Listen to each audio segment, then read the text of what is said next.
بسم الله الرحمن الرحيم.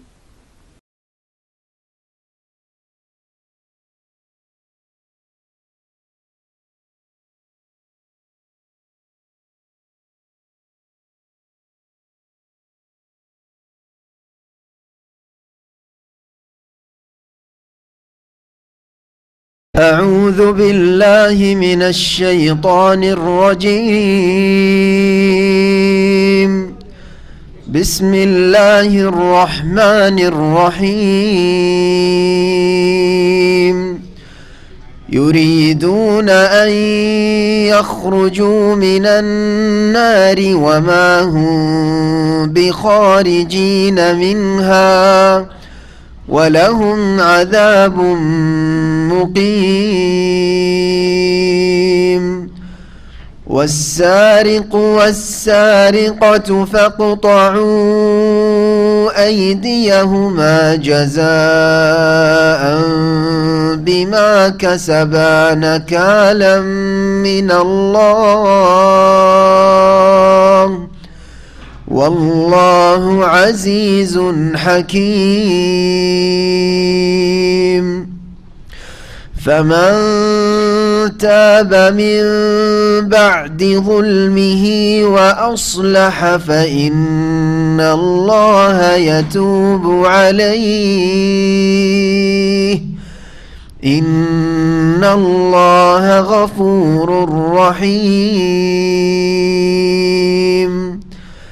ألم تعلم أن الله له ملك السماوات والأرض يعذب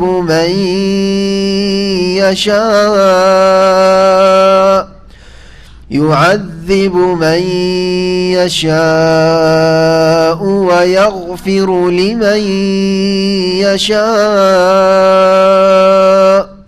والله على كل شيء قدير.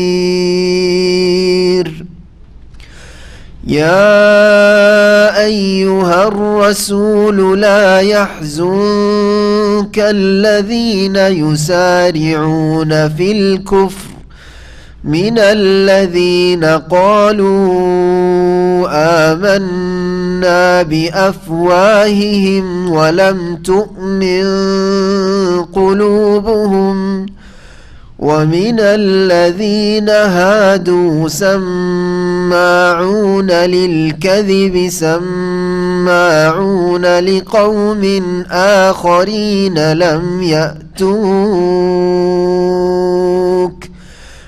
يحرفون الكلم من بعد مواضعه يقولون إن أوتيتم هذا فخذوه وإن لم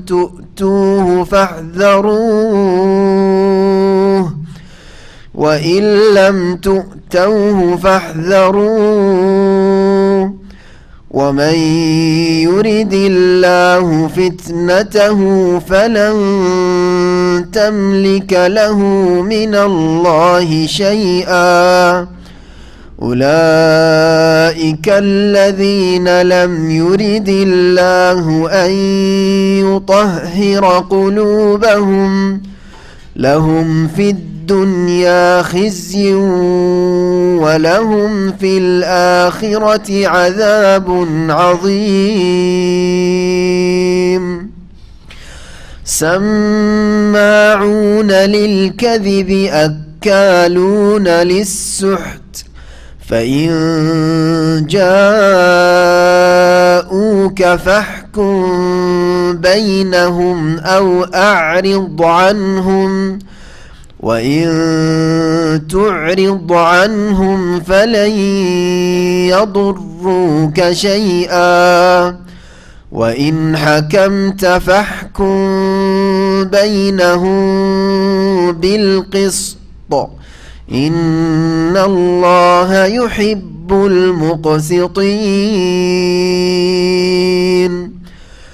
وكيف يحكمونك وعندهم التوراة فيها حكم الله ثم يتولون من بعد ذلك وما أولئك بالمؤمنين.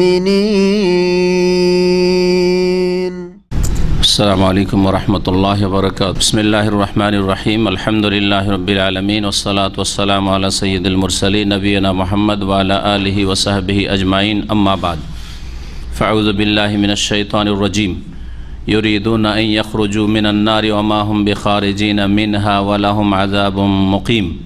والسارق والسارقة فاقطعوا أيديهما جزاء بما كسبا নাকালাম মিনাল্লাহি ওয়াল্লাহু আজিজুন হাকিম।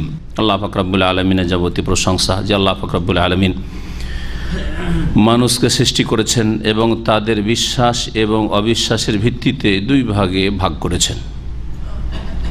মিনকুম মুমিন ওয়া মিনকুম কাফির, তোমাদের মধ্যে কেউ তো বিশ্বাসী ঈমানদার আর কেউ অবিশ্বাসী কাফের। আল্লাহ পাক ভাগ করেছেন মানুষকে দুই ভাগে। মুমিন যারা বিশ্বাসী, যদি তারা সৎকর্মশীল হয় তাহলে তাদের জন্য আল্লাহ জান্নাত তৈরি করে রেখেছেন মওতের পরের জগতে, আখিরাতে। আর যারা কাফের, অবিশ্বাসী, অস্বীকারী, তাদের জন্য স্থায়ী জাহান্নাম তৈরি করে রেখেছেন। আল্লাহ পাক রব্বুল আলামিন সূরা মায়েদার আয়াত নম্বর 36-37-এ এই বিষয়টি উল্লেখ করেছেন। আয়াত নম্বর 37 থেকে আজকে তাফসীর হবে সূরা মায়েদার আয়াত নম্বর 36-এ কাফেরদের সম্পর্কে আল্লাহ বলেছেন যে কাফেররা পরকালে আযাব থেকে, জাহান্নামের আযাব শাস্তি থেকে রক্ষা পাওয়ার জন্য তাদের পৃথিবী এবং পৃথিবীর মতো আরও পৃথিবী যদি দেওয়া হয়, তা যদি মুক্তিপণ হিসাবে পেশ করে, তাও তাদের থেকে মা তুকুব্বিলা মিনহুম, কবুল করা হবে না। ওয়ালাহুম আযাবুন আলিম, তাদের জন্য মর্মান্তিক শাস্তি রয়েছে। এবং তারা কখনো জাহান্নাম থেকে বের হতে পারবে না। আল্লাহ পাক আয়াত নম্বর 37 ইরশাদ করেছেন, ইউরিদুনা আন ইয়াখরুজু মিনান নার, যারা অবিশ্বাসী কাফের তারা জাহান্নাম থেকে বের হতে চাইবে। কাফের মানে শুধু অমুসলিম নয়, কাফেরের অনুবাদ অমুসলিম নয়। মুসলিম আর অমুসলিম এই ভাগটি আজকাল মুসলিমরা তাদের গোলামের যুগে করেছে। মুসলিম এবং নন মুসলিম এই ভাষাটি ইসলামিক কোনো ভাষা কোরআন হাদিসে পাওয়া যায় না। কোনো জায়গায় পাবেন না যে গায়রু মুসলিমিন, এইরকম শব্দ কোথাও খুঁজে পাওয়া যায় না। মুমিন কাফের, মুসলিম কাফের পাওয়া যাচ্ছে।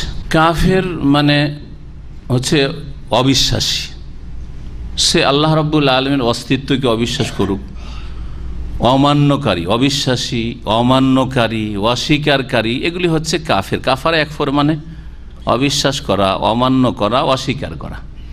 তাহলে যার মধ্যে এই খারাপ গুণ থাকবে, যে অমান্য করে, অস্বীকার করে, অবিশ্বাস করে, সে হচ্ছে কাফের। সুতরাং আল্লাহ রাব্বুল আলামিনকে অস্তিত্বকে অস্বীকার করে নাস্তিক, সেও কাফের। যে আল্লাহ পাকের অস্তিত্ব স্বীকার করে কিন্তু আল্লাহ পাকের একত্ব অস্বীকার করে, তৌহিদ অস্বীকার করে, বহুত্ববাদী বিশ্বাসী মুশরিক আল্লাহর অস্তিত্ব বিশ্বাস করে কিন্তু সে কাফের, মুশরিক ও কাফের। যে আল্লাহ রাব্বুল আলামিনের একত্ব তৌহিদ অস্বীকার করে ভিতরে কিন্তু মুখে কালেমা পড়ে মুনাফিক, সেও কাফের, অন্তরের মুনাফিক। যে যারা আল্লাহর অস্তিত্ব বিশ্বাস করে, আল্লাহ পাকের তৌহিদও হয়তো বিশ্বাস করে, কিন্তু আল্লাহ রাব্বুল আলামিনের কোনো ফরজ ওয়াজিব বিধানকে অস্বীকার করে, অথবা আল্লাহ পাকের কিছু হারাম এবং নাজায়েজ যে হারাম হওয়াকে অস্বীকার করে। যেমন মুসলিম সমাজের বহু এইরকম রয়েছে যারা হারামকে হারাম মনে করে না, যে না সম্মতির সাথে হইলে হালাল, তাহলে সে কাফের, সে কাফের। আল্লাহর হারামকে অস্বীকার করে, তাহরিমকে অস্বীকার করে, সে কাফের। যদিও সে ওয়াইন সাল্লাহ সামা ও হাজ্জা, নামাজ পড়ে, হজ করে, যাকাত দেয়, সব কিছুই করে, কিন্তু একটি হারামকে অস্বীকার করে, এটা হারাম নয়। মদ বিনা লাইসেন্সে পান করলে হারাম, কিন্তু লাইসেন্স হোল্ডারওয়ালা যদি মদের ব্যবসা করে তাহলে হালাল। সে মুসলিম নয়, সে মুমিন নয়, আল্লাহ পাকের হারামকে অস্বীকার করে। তাহলে এই কাফের তর্জমা, কাফের অনুবাদ অমুসলিম নয়। কখনো ভাববেন না যে মুসলিমদের জন্য জান্নাত বরাদ্দ, হ্যাঁ মুসলিম মানে জান্নাত আর অমুসলিম মানে জাহান্নাম না। মুসলিমদের অসংখ্য মুসলিম, নামধারী মুসলিম, কিন্তু হয় তারা কবর মাজার পূজারী মুশরিক, জাদু টটনায় বিশ্বাসী মুশরিক, হ্যাঁ গণক, হ্যাঁ বা জ্যোতিষী বিদ্যায় বিশ্বাসী বা এইসব কর্মকাণ্ড করে তার মুশরিক, অথবা মুনাফিক কপট বিশ্বাসী নয় কিন্তু বাহ্যিক ইসলাম প্রকাশ করে পার্থিব স্বার্থে, অথবা দিনের কোনো বিধিবিধান অস্বীকার করে কুরবানি নিয়ে। তারপরে এছাড়াও আরেকটি দিক রয়েছে, আল্লাহ পাকের দিনের কোনো কিছু নিয়ে উপহাস করা, ঠাট্টা করা, ইস্তেহজা, এটা কুফর, হ্যাঁ ঈমান ভঙ্গকারী অনেকগুলি বিষয় রয়েছে। তার মধ্যে প্রসিদ্ধ হচ্ছে 10টি বিষয় যা শাইখুল ইসলাম মোহাম্মদ আবদুল্লাহ রহমতুল্লাহ আলাইহি উল্লেখ করেছেন। কোন মুসলিমের মধ্যে, যারা জাতিতে মুসলিম কিন্তু যদি তার মধ্যে ঈমান ভঙ্গকারী একটি কারণ থাকে তাহলে সে মুমিন নয়, হয় মুমিন নয় কাফের, 2-এর 1। তো কাফের মানে কখনো অমুসলিম এই তরজমা ভাববেন না, করবেন না আর বুঝবেন না, না হলে দিন বুঝেন নাই। আল্লাহ রাব্বুল আলামিনের দিনের স্পষ্ট কোনো একটি বিষয়কে যদি অস্বীকার করে সে কাফের। যাকাত অস্বীকার করে কাফের, যাকাত তো হয় ফরজ, সিয়াম ফরজ অস্বীকার করে। হেজাব যদি অস্বীকার করে কাফের, আমি সব করব হেজাব করব না, কাফের। কেউ যদি সুন্নাতে মুআক্কাদা, কোরবানি, উযহিয়া, কিন্তু এটি হচ্ছে ইসলামের শায়েরের একটি শাইরা, প্রকাশ্য ইবাদত, সুতরাং কেউ যদি আমি কোরবানি মানি না সে কাফের, মুসলিম নয়। সব কিছুই করে, বলে কোরবানি মানি নাই, এত টাকা পয়সা নষ্ট করে লাভটা কি? হ্যাঁ, জাতির অর্থনীতি ভেঙে পড়বে, হ্যাঁ মুরতাদ বলেছে, কাফের। দণ্ডবিধান আজকের যুগে মানা যাবে না, সে মুসলিম নয়। দণ্ডবিধান মানা যাবে না যদি বলে পারছি না করতে, তার ক্ষেত্রে জালেম ফাসেক হইতে পারে। আয়াতগুলি আজ কি আসবে সেটা বুঝে নিতে হবে। কেউ যদি আল্লাহ রাব্বুল আলামিনের দিনে কোনো স্পষ্ট বিষয়কে, দণ্ডবিধানের কোনো একটিকে অস্বীকার করে, চোরের হাত কাটা আজকাল চলবে না, চলেছে, তখন চলেছে, হ্যাঁ মধ্যযুগীয় আইন এই ভাষা প্রয়োগ করে, হ্যাঁ এগুলি হচ্ছে অন্ধকারের অজ্ঞতার যুগের আইন, এগুলি সভ্য সমাজের আইন নয়। জেল দিয়ে আবার চোরকে বের করে নিয়ে আসো, বড় চোর বানাও কারখানায় নিয়ে গিয়ে, তাহলে এরা মুসলিম নয় আসলে। এ সকলের জন্য তাহলে আশা করি কাফের কারা আর কোন কাফের জন্য স্থায়ী জাহান্নাম। আল্লাহ পাক রব্বুল বলছেন ইউরিদুন আন ইয়াখরুজু মিনান নার, এই কাফেররা জাহান্নাম থেকে বের হতে চাইবে। ওমা হুম বিখারিজিনা মিনহা, কিন্তু তারা জাহান্নাম থেকে বের হতে পারবে না। উপায় নেই যে জাহান্নাম থেকে বের হয়, কোনো উপায় নেই।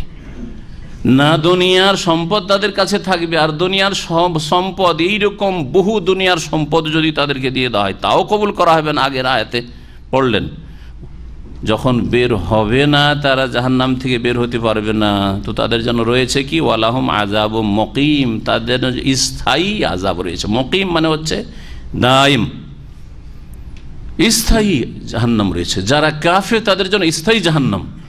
এর দ্বারা বোঝা যায় যে জাহান্নামী দুই রকম, স্থায়ী জাহান্নামী আর অস্থায়ী জাহান্নামী। যারা মুসলিম, ঈমান ইসলামকে এমন কোনো অন্যায় দ্বারা, ঈমান ভঙ্গকারী বিষয় দিয়ে ভঙ্গ করেনি, শিরকের মাধ্যমে, কুফরির মাধ্যমে, সেহরের মাধ্যমে, কাহানাত, জ্যোতিষী বিদ্যার মাধ্যমে, অথবা ঈমান ভঙ্গকারী যতগুলি বিষয় রয়েছে এসবের কোনো কিছু তার মধ্যে নেই। গুনাহগার, কাবিরা গুনাহ করেছে, কাবিরা বড় বড় গুনাহ করেছে, কিন্তু ঈমান ভঙ্গ হয়নি, ইসলামের গণ্ডি থেকে বেরিয়ে যায়নি, তাহলে তাদের জন্য অস্থায়ী জাহান্নাম রয়েছে।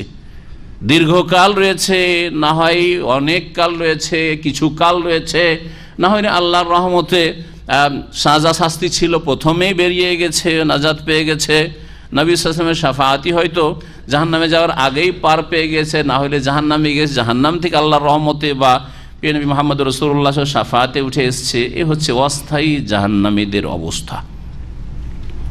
ওয়ালাহুম আযাবুম মুকিম, এখান থেকে প্রবাসীদেরকে কি বলা হয়? এখানে মুকিম বলা হয়। এখান থেকে আপনাদের যে কার্ডটা, এটাকে বলা হয় একামা বলা হয়। মুকিম থেকে মানে আপনি স্থায়ী থাকতে পারছেন মোটামুটি যতদিন আপনার কার্ডের ভ্যালিডিটি আছে। পক্ষান্তরে একজন জায়ের, ভিজিটার, আসো আর যাও, তুমি অতিথি, 15 দিনের তোমার ভিজিট বা 6 মাসের ভিজিট, মেহমান, তুমি আসো যাও, ঠিক কিনা? হ্যাঁ হ্যাঁ, তো মুকিম, জি, ওখান থেকে মুকিম শব্দটি নিয়েছে। আজকালকার এই নতুন ভাষায় ওয়ালাহুম আযাবুম মুকিম, কাফেরদের জন্য স্থায়ী জাহান্নামের শাস্তি রয়েছে। আর বহু রকমের শাস্তি রয়েছে জাহান্নামে, শুধু আগুনের আযাব নয়, বহু আযাব রয়েছে। তারপরে আল্লাহ রাব্বুল আলামিন একটি বিশেষ দণ্ডবিধান বর্ণনা করেছেন, তা হচ্ছে চোরের আল্লাহর নির্ধারিত দণ্ডবিধান। চোর যদি চুরি করে তাহলে তার দণ্ডবিধান। মহান আল্লাহ ইরশাদ করেছেন ওয়াসারিকু ওয়াসারিকাতু, চোর এবং চোরনি। আল্লাহ রাব্বুল আলামিন চুরির পেশার ক্ষেত্রে প্রথম পুরুষ চোরের কথা উল্লেখ করেছেন, আর পরে মহিলা চোরের কথা, চোরনির কথা উল্লেখ করেছেন। পক্ষান্তরে সূরা নূরে যখন ব্যভিচারের অপরাধের কথা এসছে এবং দণ্ডবিধানের কথা এসছে, তখন আল্লাহ পাক বলছেন আয-যানিয়াতু ওয়াজ-যানি। প্রথম ব্যভিচারকারিনীর কথা উল্লেখ করেছেন, তারপরে ব্যভিচারকারী পুরুষের কথা উল্লেখ করেছেন। রহস্য কি? রহস্য কি? ব্যভিচারের ক্ষেত্রে নারীর ভূমিকা বেশি থাকে, নারীর ভূমিকা বেশি থাকে, একমাত্র জবরদস্তির, আর এটা অল্প এরকম ঘটে থাকে। কিন্তু সম্মতির জেনাই হচ্ছে ব্যাপক আকার ধারণ করে আছে বর্তমান যুগে, এবং যুগে যুগে সম্মতির জেনাই বেশি হয়েছে। এই সম্মতির ব্যভিচারের ক্ষেত্রে নারীর ভূমিকা বেশি আছে। নারী যদি লিফট না দেয়, সুযোগ না দেয়, দুর্বল না হয় তার ঈমান, আখলাক, চরিত্র, তাহলে কখনো জেনার সুযোগ পাবে না। আর জবরদস্তি, জেনা, ধর্ষণ অত সহজ বিষয় নয়। জি, সেই জন্য আল্লাহ পাক আগে জেনাকারিনীর কথা, ওয়াজ-যানিয়াতু ওয়াজ-যানি, আয-যানিয়াতু ওয়াজ-যানি ফাজলিদু কুল্লা ওয়াহিদিম মিনহুমা, তাদের প্রত্যেককে বেত্রাঘাত করো, মিয়াতা জালদা, 100টি বেত মারো। জি। পক্ষান্তরে চোর, চুরির পেশা, পুরুষরাই বেশি চোর হয়, মহিলা চোর খুব কমই পাওয়া যায়, তাই না? মহিলা চোর খুব কমই পাওয়া যায়, কিন্তু পাওয়া যায়, পাওয়া যায়। আজকাল অনেক সুপার মার্কেটে যখন ক্যামেরা ছিল না, এখানে মহিলা চোরও ভালোই পাওয়া যায়। জি হ্যাঁ। তো ওয়াসারিক ওয়াসারিকাত, আল্লাহ বলছেন চোর আর চোরনি এদের শাস্তি শোনো। ফাকতাউ আইদিয়াহুমা, তাদের হাতগুলি কেটে নাও। আল্লাহ পাক এই সম্বোধন কাকে করেছেন? হ্যাঁ, জনগণকে করেছেন না আলেম ওলামা শেখদেরকে করেছেন? হ্যাঁ, না মুফতি সাহেবকে করেছেন? হ্যাঁ, শাসককে করেছেন। এবং শাসকের সাথে শাসকের প্রতিনিধি। শাসক সরাসরি গোটা দেশের অর্ডার দিতে পারবে না এক জায়গায় বসে, সুতরাং শাসকের প্রতিনিধি প্রত্যেক ডিস্ট্রিক্টে আছে, যাদের কাছে রোলিং ক্ষমতা আছে, আদেশ নিষেধের ক্ষমতা সরকার দিয়ে রেখেছে, তারা করবে। সেটা জজ হোক অথবা ডিস্ট্রিক্টের কোনো দায়িত্বশীল হোক সরকারের পক্ষ থেকে, অথবা এলাকার গভর্নর হোক, এরা হচ্ছে সরকারের হাকিম, মুসলিম শাসকের প্রতিনিধি। তাদেরকে সম্বোধন করা হয়েছে। এক কথায় দণ্ডবিধান কোনো ব্যক্তি, কোনো গোষ্ঠী, কোনো সম্প্রদায়, কোনো বংশ, কোনো গোত্র বাস্তবায়ন করার অধিকার রাখে না। আইন বিধান নিজের হাতে নেওয়া যায় না যতক্ষণ পর্যন্ত জি মুসলিম শাসক এই নির্দেশ না দেবে। তাদের উপর ফরজ, তারা যদি বাস্তবায়ন না করে কিয়ামতের দিনে আমাকে আপনাকে জিজ্ঞেস করবেন। আমরা নিজেরা প্রস্তুত থাকব যে এই রকম যদি সরকারের অর্ডার হয় তাহলে আমরা তার ভরপুর সহযোগিতা করব। জি হ্যাঁ, এবং সমর্থন করব। এই নয় যে চোরের হাত কেটেছে সরকার সেই জন্য রাস্তায় মিছিল নামিয়ে দেবো, তাহলে তারা আল্লাহ দ্রোহী, আল্লাহর দুশমন। তারা সরকার দ্রোহী নয় শুধু, তারা আল্লাহ দ্রোহী। কারণ আল্লাহর বিধান বাস্তবায়ন সরকার করতে চেয়েছে, এরা মিছিল করছে। পাকিস্তানে এক আমলে জিয়াউল হকের যুগে বেশ্যাখানার লাইসেন্স ক্যান্সেল করে দিল। ইসলামের বিরুদ্ধে ষড়যন্ত্রকারী যত দেশের মুনাফিক, মুসলিম সমাজে বহু মুনাফিক আছে, মুনাফিক এবং বিদেশি ইহুদি নাসার ইসলামের শত্রু, তারা মহিলাদেরকে, হাজার হাজার মহিলাদেরকে মিছিলে নামিয়ে দিল। জি হ্যাঁ, এটা হচ্ছে মুসলিম দেশের অবস্থা। জি হ্যাঁ, ইসলামের বিরুদ্ধে মিছিল করার জন্য। তো এরা শুধু দেশের শত্রু নয়, এরা শাসকের শত্রু নয়, এরা হচ্ছে ইসলামের শত্রু। এরা আল্লাহ রাব্বুল আলামিন এবং তার রাসূল সাল্লাল্লাহু আলাইহি ওয়াসাল্লামের দুশমন। আল্লাহ পাক রব্বুল বলছেন তাদের হাতগুলি কেটে নাও। চোর এবং চোরনি যদি চুরির অপরাধে ধরা পড়ে তাহলে তাদের হাতগুলি কেটে নাও। জাযাআম বিমা কাসাবা, তারা যে কর্ম করেছে তার প্রতিদান হিসাবে, বদলা, শাস্তি হিসাবে, জাযা, বদলা। নাকালাম মিন আল্লাহ, এটি আল্লাহর পক্ষ থেকে দৃষ্টান্তমূলক শাস্তি স্বরূপ। নাকাল মানে হচ্ছে আযাব, কিন্তু নাকাল আর আযাব এতে একটু পার্থক্য হচ্ছে এই যে নাকালা ইয়ানকলো মানে শাব্দিক অর্থ কিন্তু আযাব হয় না, নাকালা ইয়ানকলো মানে হয় ফিরে আসা, রাজা, আরবিতে আবিধানিক অর্থ। তাহলে আযাবকে, শাস্তিকে নাকাল কেন বলা হয়? দৃষ্টান্তমূলক শাস্তি। নাকাল মানে আযাব বললাম, শাস্তি, শাস্তি এটা হচ্ছে পানিশমেন্ট। তো এই পানিশমেন্টকে নাকাল কেন আরবিতে বলা হয়? কারণ পানিশমেন্টের মাধ্যমে ওই লোক যদি বেঁচে থাকার অধিকার রাখে তাহলে এই অপরাধ থেকে ফিরে আসবে, আর এই অপরাধ করবে না। চোরের একবার যদি হাত কাটায় আর এক পা আর হাত কাটাতে যাবে না, ঠিক না? আর অন্যরা যারা দর্শক দেখবে আর শ্রোতা শুনবে যে দেশে এক চোরের হাত কাটা হয়েছে, চোর সব রাজাও মিনাস সারিকা, চুরি করার মন মানসিকতা থেকে, অসৎ উদ্দেশ্য থেকে ফিরে আসবে। এই জন্য এই রকমের শাস্তি, দণ্ডবিধানের শাস্তিকে নাকাল বলা হয়েছে কোরআনের ভাষায়, নাকাল মিন আল্লাহ। আল্লাহু আজিজুন হাকিম, মহান আল্লাহ পরাক্রান্ত, মহাপরাক্রান্ত, আজিজ, সর্বজয়, হাকিম, প্রজ্ঞাবান। চোর এবং চোরনির হাত কাটতে হবে, এতটুকু জানলেন। এখানে কয়েকটি মাসআলা। একটি মাসআলা, হাত কাটতে, হাত কত দূর পর্যন্ত? এতটুকু হাত, এইটুকু হাত আর এইটুকু হাত, ঠিক না? কতটুকু কাটতে হবে? হ্যাঁ, নবী করিম সাল্লাল্লাহু আলাইহি ওয়াসাল্লামের হাদিস সেটাকে সুনির্ধারিত করেছে এই কবজি পর্যন্ত, জি, এতটুকু কাটতে হবে।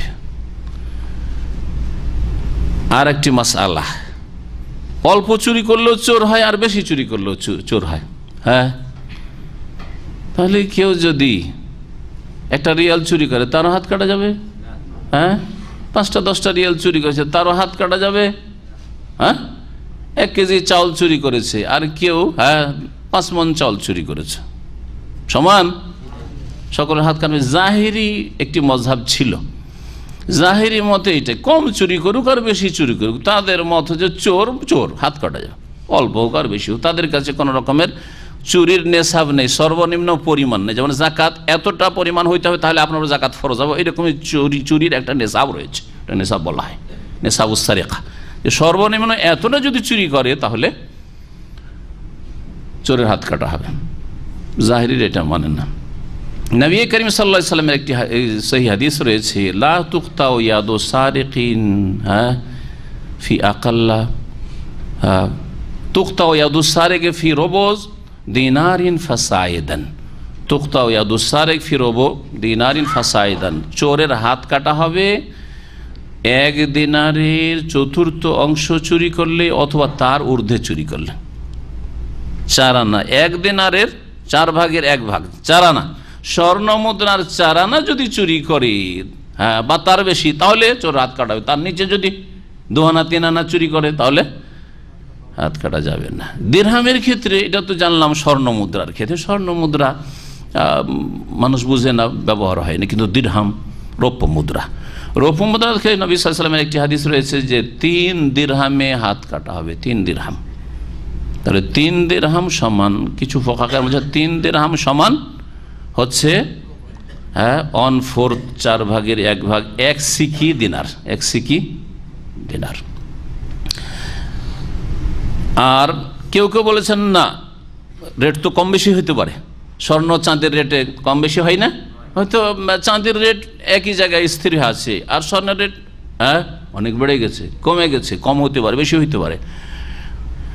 এই ক্ষেত্রে বলছেন যে 3 দিরহাম সমান রুবু দিনার, এইরকম নয়, বরং যদি রৌপ্য মুদ্রা হয় তাহলে 3 দিরহাম চুরি করলে সেটা নেশাব, আর যদি স্বর্ণ মুদ্রা হয় তাহলে 1 দিনারের 4 ভাগের 1 ভাগের 4 আনা 1 সিকি চুরি করলে সেটা নেশাব, পৃথক পৃথক নেশাব। তাহলে দুটোই নেশাব, রুবু দিনার নেশাব, 3 দিরহাম নেশাব।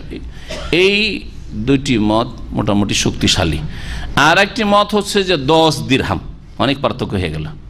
প্রসিদ্ধ মত হচ্ছে অধিকাংশ আইম্মা ইকরামদের যে 3 দিরহামে কি হয়, চোর নেশাবে পৌঁছে যায়। 3টি দিরহাম চুরি করলেই নেশাবে পৌঁছে যায়। কিন্তু ইমাম আবু হানিফা রাহমাতুল্লাহর মত হচ্ছে যে 10 দিরহাম এই মর্মে যে হাদিসটি পেশ করেছে সেটি জয়ীফ, দুর্বল হাদিস। এই দুর্বল হাদিস তারা বলে যে 10 দিরহাম, তাহলে অনেক পার্থক্য হয়ে গেল, 3 গুণের বেশি, 3 তিরিকে নয়, 3 গুণের বেশি। এ হচ্ছে ফুকাহায়ে কেরামদের মত। আর একটি মাসালা আছে, সেটা হচ্ছে যে কোনো জায়গা থেকে চুরি করলে, গত সপ্তাহে আলোচনা, প্রাসঙ্গিক আলোচনা এসেছিল, যে কোনো জায়গা থেকে যদি চুরি করে তাহলে হাত কাটা যাবে না সুরক্ষিত স্থান থেকে চুরি হইতে হবে? একদল বলছে যে কোনো জায়গা থেকে চুরি করেছে, অপরের মাল নিয়েছে লুকিয়ে, চুরি করা মানে লুকিয়ে নেওয়া, হাত কাটা যাবে। কিন্তু এই মতটি ঠিক নয়, বরং ফুকাহায়ে কেরামরা অধিকাংশ বলছেন যে সুরক্ষিত স্থান থেকে সেটি নিতে হবে। আপনি রাস্তাঘাটে ফেলে রেখে দিবেন আর কেউ উঠিয়ে নিতে, এই তুই আমার মাল কেন চুরি করলি? হ্যাঁ, বাড়ির উঠানে ফেলে রেখেছে, বাড়ির বাইরে ফেলে রেখে দিয়েছে, বলছে আমার মাল কেন চুরি করলি?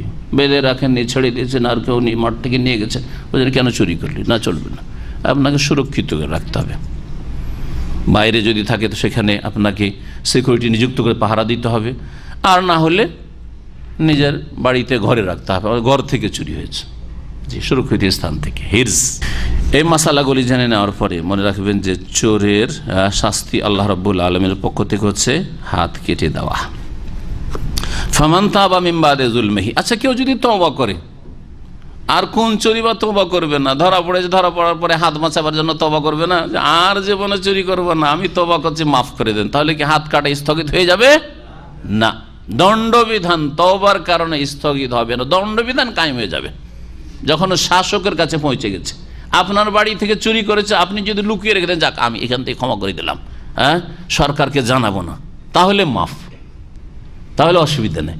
কিন্তু সরকারের কাছে যখন খবর পৌঁছে গেছে, আমিরুল মুমিনিনের কাছে, তখন কোনো অধিকার নেই কারো যে দণ্ডবিধানকে ক্যান্সেল করবে, বাতিল করবে, যে না তওবার কারণে অথবা কোনো চাপের মুখে ইত্যাদি, না, কোনো অধিকার নেই। আল্লাহর বিধানের বাস্তবায়ন করা ফরজ হয়ে যাবে। এই মর্মে একটি হাদিস তাহলে শোনাই। মা আয়েশা রাদিয়াল্লাহু তাআলা আনহা থেকে বর্ণিত হাদিস, বুখারী মুসলিমে রয়েছে।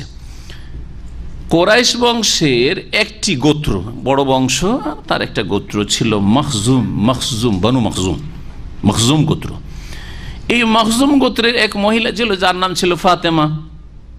এই ফাতেমা চুরি করে, কয়েকবার চুরি করে, শেষ পর্যন্ত ধরা পড়ে নবী করিম সাল্লাল্লাহু আলাইহি ওয়াসাল্লামের কাছে সংবাদও পৌঁছে যায়। নবী সাল্লাল্লাহু আলাইহি ওয়াসাল্লামের কাছে সংবাদ পৌঁছে গেল মানে, হ্যাঁ, ইমামুল মুসলিমিন রাসূলুল্লাহ সাল্লাল্লাহু আলাইহি ওয়াসাল্লামের কাছে সংবাদ পৌঁছে গেছে। আর দণ্ডবিধান, হ্যাঁ, এর ক্ষেত্রে যদি যার বাড়ি চুরিয়েছে বলে যে না আমি মাফ করে দিলাম, চলবে না। আর তুমি মাফ করলে, আগে মাফ করে তো খবর দিতে না, তুমি, হ্যাঁ, কেস পৌঁছাতে না সরকারকে।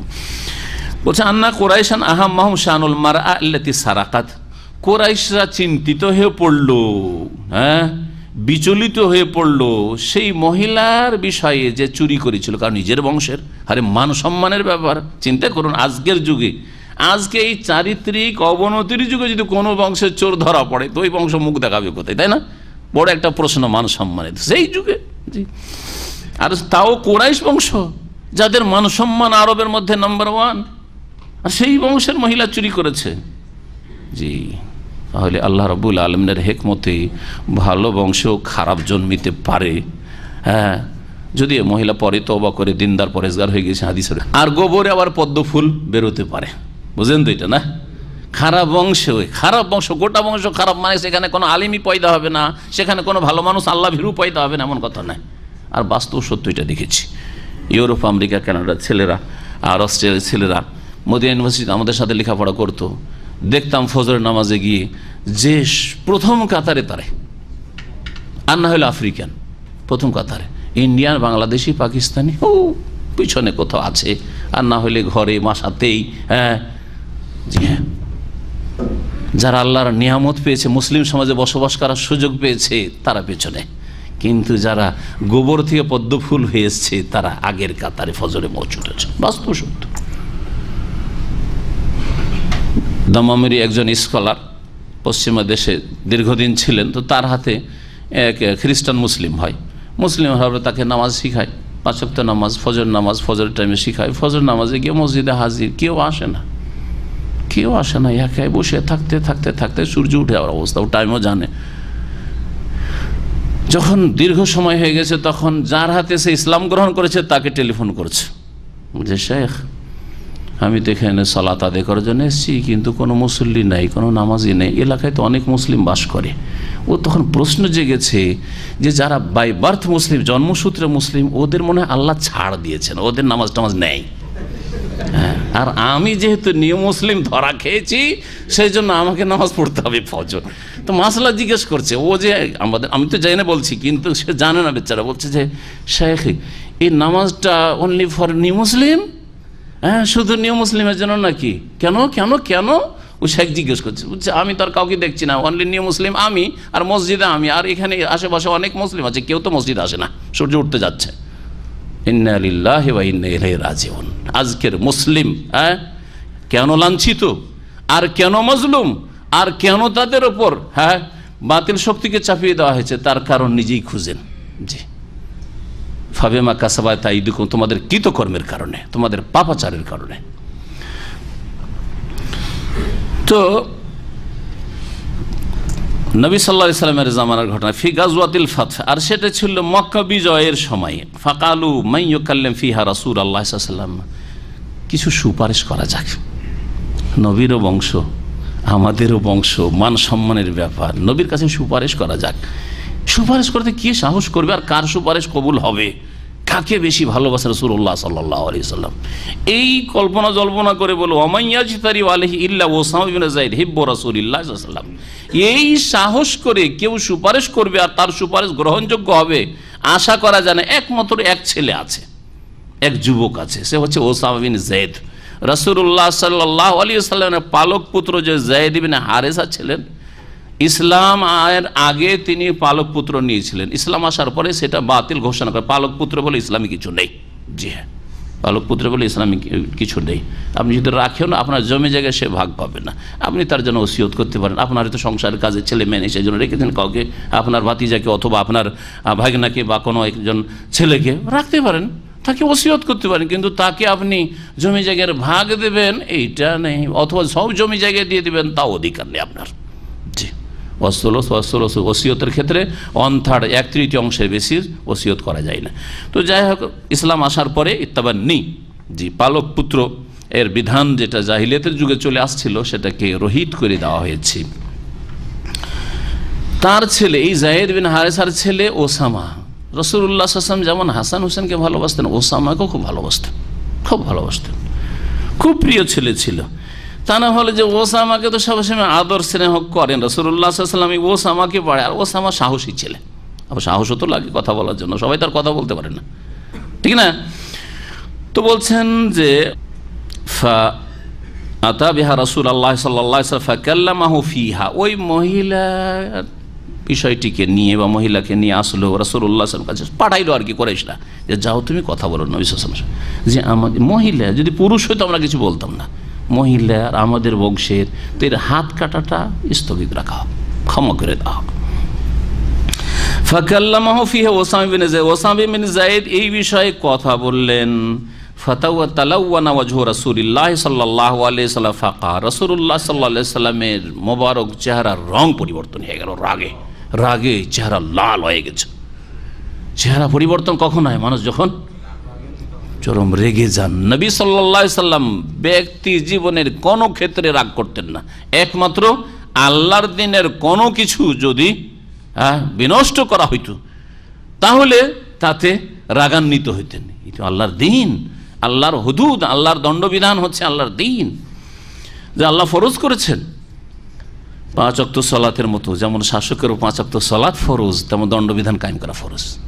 যেমন শাসকের ওপর সিয়াম যাকাত ফরজ, হজ ফরজ, তেমনই দণ্ডবিধান কায়েম করা ফরজ।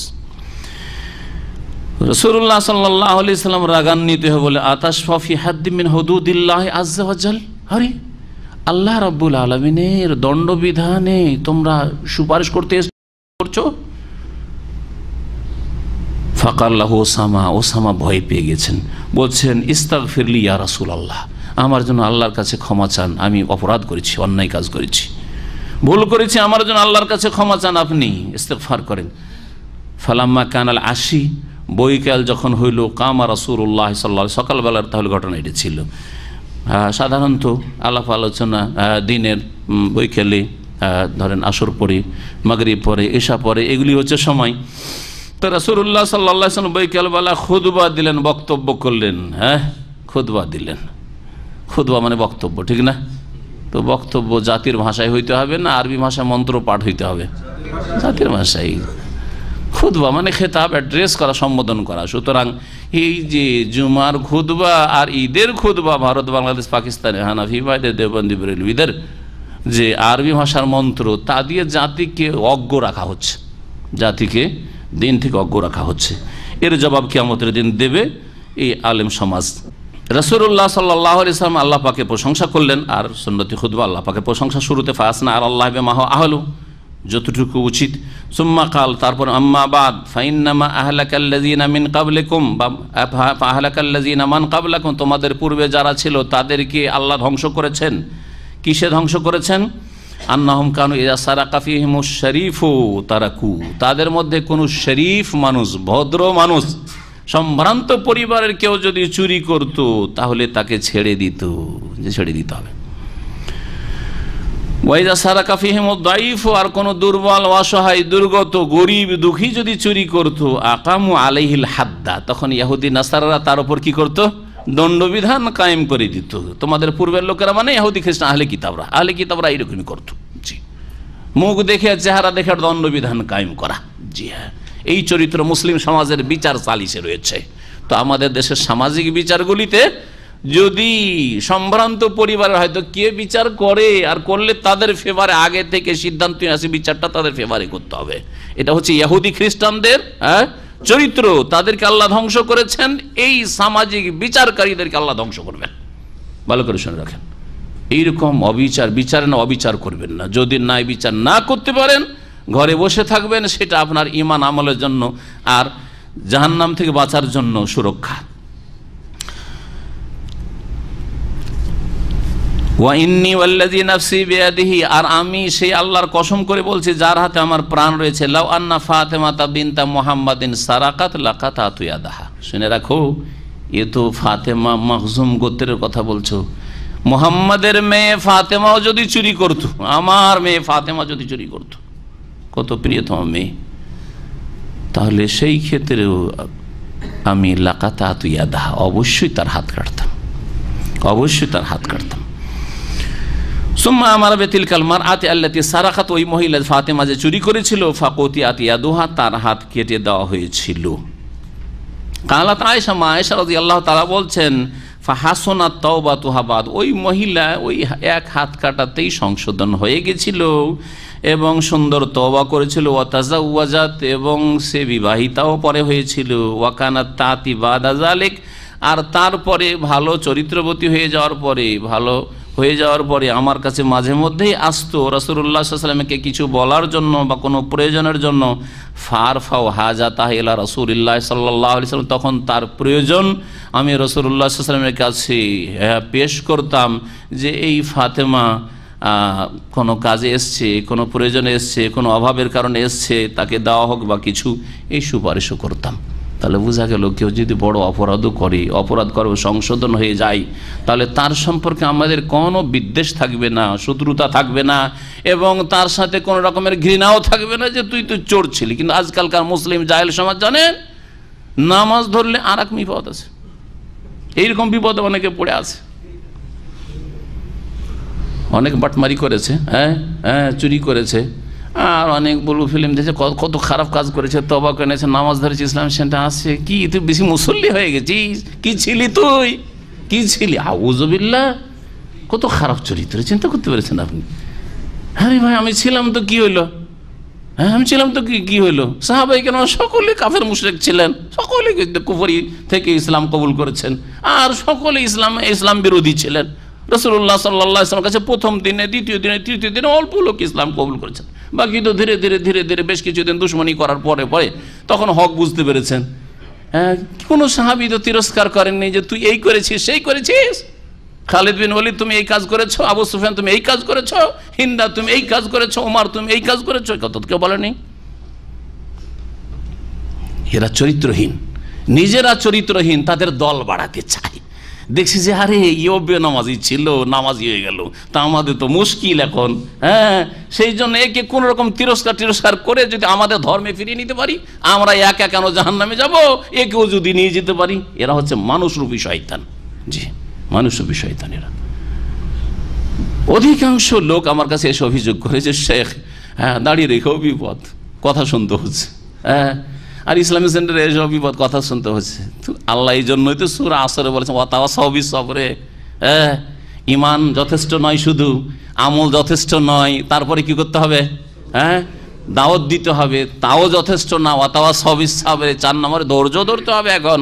জি হ্যাঁ, ধৈর্য ধরতে হবে, 4টা কাজ করতে হবে, তাহলেই ক্ষতি থেকে বাঁচতে পারবেন, জাহান্নাম থেকে বাঁচতে পারবেন। আর ধৈর্যও ধরবেন না, লোকজন বলছে যে তুই কি ছিলি চোর আর আজকে মুসল্লি সেজে গেছিস, হ্যাঁ মোতাওয়া সেজে গেছিস, ওই সব কথা। এর চেয়ে বড় বড় কথা বলতে পারে। রাহিমাল্লাহ মুসা লাকাদ উজিয়া আকসার মিন যালিক। নবী সাল্লাল্লাহু বলছেন যে মুসা আলাইহিস সালামের আল্লাহ রহম করুক, লাকাদ উজিয়া ফিল্লাহি কাসীরান, অনেক তাকে কষ্ট দিয়েছে বনি ইসরাইল। কত যে কষ্ট দিয়েছে মুসা আলাইহিস সালামকে, নবী সাল্লাল্লাহু আলাইহি ওয়াসাল্লামকে কত যে কষ্ট দিয়েছে মুনাফিকরা, হ্যাঁ, তারপরে কাফেররা, এমনকি সাথী সঙ্গীদের পক্ষ থেকেও যে কষ্ট পাননি এমন কথা নেই। কষ্ট পেতে পারেন, কষ্ট বরদাস্ত করতে হবে। হ্যাঁ, তো আপনার সাথী সঙ্গে কষ্ট দিতে পারে, সেই ক্ষেত্রে বরদাস্ত করতে হবে। কেউ, যাই হোক, ফিরে আসে তাফসীরের দিকে, কথা লম্বা হয়ে যাচ্ছে। আল্লাহ রাব্বুল আলামিন বলছেন ফামান তাবা মিন বাদি যুলমিহি, কেউ যদি নিজের জুলম অত্যাচারের পরে, মানে পাপ করার পরে যদি তওবা করে, ওয়া আসলাহা, এবং সংশোধন করে নেয়, তাহলে বোঝা গেল যে তওবা মানে মৌখিক বিষয় নয়, তওবা প্লাস ইসলাহ, নিজেকে সংশোধিত করে নেওয়া। তওবা সংশোধন করেননি বলে আমি তওবা করে নিয়েছি না। কেউ যদি তাহলে মদ থেকে তওবা করে, তার মানে তার উপর ঘৃণা থাকবে, ঘৃণা থাকবে। তওবা করে নিয়েছি, কিন্তু যারা মদ খাচ্ছে তারা তাদের বন্ধু, আমি খাই না, বসে আছেন মদখোরের কাছে, বন্ধু তো মদখোরের সাথে। ব্যভিচার থেকে তওবা করে নিয়েছে, কিন্তু যারা ওই রকম চরিত্রহীন তাদের সাথে তার সম্পর্ক। বেনামাজি হওয়া থেকে তওবা করে নিয়েছে, আবার বেনামাজিদের সাথে তার খাতির ধরম বরম। হ্যাঁ, ইসলাহ হলো না, তো ইসলাহ হলো না। আপনাকে পাপ এবং পাপীদের বর্জন করতে হবে, খারাপ সমাজ বর্জন করতে হবে। তওবার সাথে সাথে এই জন্য অনেকগুলি আয়াতে আল্লাহ ইসলাহর কথা উল্লেখ করেছেন, আর না হলে আমাল সালের কথা উল্লেখ করেছেন। ইল্লা মান তাবা ওয়া আমানা ওয়া আমিলা আমালান সালিহান, হয় আমল সালের কথা উল্লেখ করেছেন, আর না হলে তাবা ওয়া আসলাহা, তওবা করে সংশোধিত হইতে হবে। ফাইনাল্লাহ ইয়াতুবু আলাইহি, তাহলে আল্লাহ তার তওবা কবুল করবেন। তওবা কবুল করবেন মানে আল্লাহ আখিরাতে শাস্তি দেবেন না, কিন্তু দুনিয়ার দণ্ডবিধান মাফ হবে না। খুন করে আসবে খুনি, তারপর বলে আমি তওবা করে নিয়েছি। হ্যাঁ, গাঁজা নিয়ে আসবে শহীদ দেওয়ার, বলছে আমি তওবা করে নিয়েছি, হ্যাঁ তওবা করছি, আস্তাগফিরুল্লাহ আস্তাগফিরুল্লাহ, আর জীবনে গাঁজা নিয়ে আসবো না, হ্যাঁ জীবনে গাঁজা খাবো না। ছেড়ে দেবে পুলিশ? না, কখনো না। দুনিয়ার শাস্তি দেবে, দুনিয়ার শাস্তি দেবে। আর তোমার রবের মাঝে যে তোমার আযাব ছিল আল্লাহর পক্ষ থেকে, দুনিয়া আখিরাতের আযাব, আল্লাহ সেটা ক্ষমা করে দেবে। দুনিয়ার গজব পড়বে না, আখিরাতের আযাবের সম্মুখীন হবে না তওবার মাধ্যমে। ইন্নাল্লাহ গফুর রহিম, নিশ্চয়ই আল্লাহ পাক রব্বুল বড় মার্জনাকারী, পরম দয়ালু। আলাম তাআলাম, হে মানুষ তুমি কি জানো না, আন্নাল্লাহ লাহু মুলকুস সামাওয়াতি ওয়াল আরদ, যে আকাশসমূহ এবং জমিনের সার্বভৌমত্ব আল্লাহর জন্য। ইউআযযিবু মান ইয়াশাউ, যাকে চান আল্লাহ পাক শাস্তি দিয়ে থাকেন। ওয়া ইয়াগফিরু লিমান ইয়াশা, যাকে চান আল্লাহ ক্ষমা করেন, ক্ষমা করবেন। আল্লাহ রাব্বুল আলামিন যে ক্ষমা চাইবে তাকে ক্ষমা করবেন, যে ক্ষমা চাইবে না তাকে আল্লাহ আযাব দেবেন। অথবা যদি আল্লাহ তার রহমতে দেখেন যে তার এই ভুলগুলি ছিল, কিন্তু তার ভালো দিক ছিল, যার ফলে যদি আল্লাহ তার রহমতে শামিল করে নেন, সেটা তার ইখতিয়ার, কারণ সব কিছুর মালিক আল্লাহ রাব্বুল আলামিন। ওয়াল্লাহু আলা কুল্লি শাইইন কাদির, এবং মহান আল্লাহ সব কিছুর ওপর ক্ষমতাবান। ইয়া আইয়ুহার রাসূলু লা ইয়াহজুনকাল্লাযীনা ইউসারিউনা লা ইয়াহজুনকাল্লাযীনা ইউসারিউনা ফিল কুফর মিনাল্লাযীনা ক্বালু আমান্না বিআফওয়াহিহিম ওয়া লাম তুমিন কুলুবুহুম ওয়া মিনাল্লাযীনা হাদু সাম্মাউনা লিল কাযিবি সাম্মাউনা লিকওমিন আখারিন। আল আয়াত বড় লম্বা আছে। আয়াত নম্বর 41, আয়াত নম্বর 41 থেকে নিয়ে 44 পর্যন্ত এই আয়াতগুলিতে মদিনার ইহুদিদের কথা উল্লেখ করা হয়েছে। এই ইহুদিদের মধ্যে একটি ঘটনা ঘটেছিল অপরাধের, ক্রাইমের, যার বিচার নিতে এসেছিল ইহুদিরা রাসূলুল্লাহ সাল্লাল্লাহু আলাইহি সাল্লামের কাছে। এই বিষয়গুলি আল্লাহ পাক রব্বুল উল্লেখ করেছেন। ঘটনাটি কি ছিল এই মর্মে দুটি রিওয়ায়াত বা দুটি বর্ণনা পাওয়া যায়। একটি বর্ণনা হচ্ছে যে ব্যভিচার, এক ইহুদি পুরুষ এবং ইহুদি মহিলা ব্যভিচারে লিপ্ত হয় এবং এই ঘটনার শাস্তি এই জন্য নবী করিম সাল্লাল্লাহু আলাইহি সাল্লামের কাছে বিচার নিতে আসে। বিচার নিতে জন্য আসে যে যদি সুবিধাজনক বিচার হয় তাহলে মেনে নেব, আর যদি মনের উল্টা হয় তাহলে মানব না। এই নয় যে নবী সাল্লাল্লাহু আলাইহি সাল্লামকে তারা বিচারক হিসাবে সাদরে গ্রহণ করে এসেছিল যে আমাদের তাওরাতে তো রজম আছে, তাওরাতের শাস্তি কঠিন শাস্তি, যদি জেনাই কেউ ধরা পড়ে কোনো পুরুষ বা নারী তো তার জন্য পাথর মেরে সংসার করা, যেই বিধান ইসলামেও অব্যাহত রাখা হয়েছে বিবাহিতদের জন্য, বিবাহিতার জন্য, অবিবাহিতার ক্ষেত্রে নয়। তো তারা আসলে এই যুক্তি করে যে রাসূলুল্লাহ সাল্লাল্লাহু আলাইহি সাল্লাম যদি রজম সংসার ছাড়া হালকা কোনো শাস্তির বিচার করেন তাহলে ওটা নিয়ে নেবো আমরা, সুবিধাজনক হইল, আর যদি রজম সংসারের কথা বলেন তাহলে নেব না।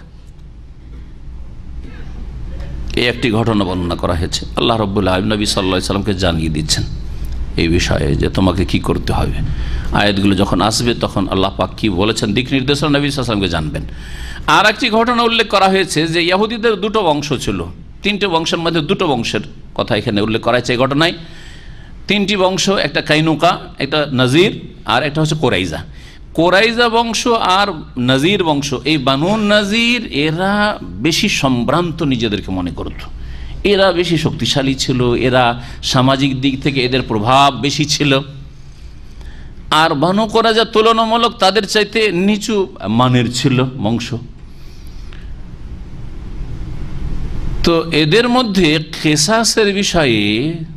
কেসাসের বিষয়ে যদি কেউ কাউকে খুন করে, বানু নাজিরের লোককে যদি কোরাইজা খুন করে তাহলে 100 ওয়াসাক দিতে হবে। 100 ওয়াসাক, ওয়াসাক খাদ্যদ্রব্যের একটা মাপ। 60 সায়ে 1 ওয়াসাক হয়, হিসাবটা শোনেন, 60 সায়ে 1 ওয়াসাক। 1 ওয়াসাক কত হইল? 60 সা। আর 1 সায়ে কত হয়? 3 কিলো।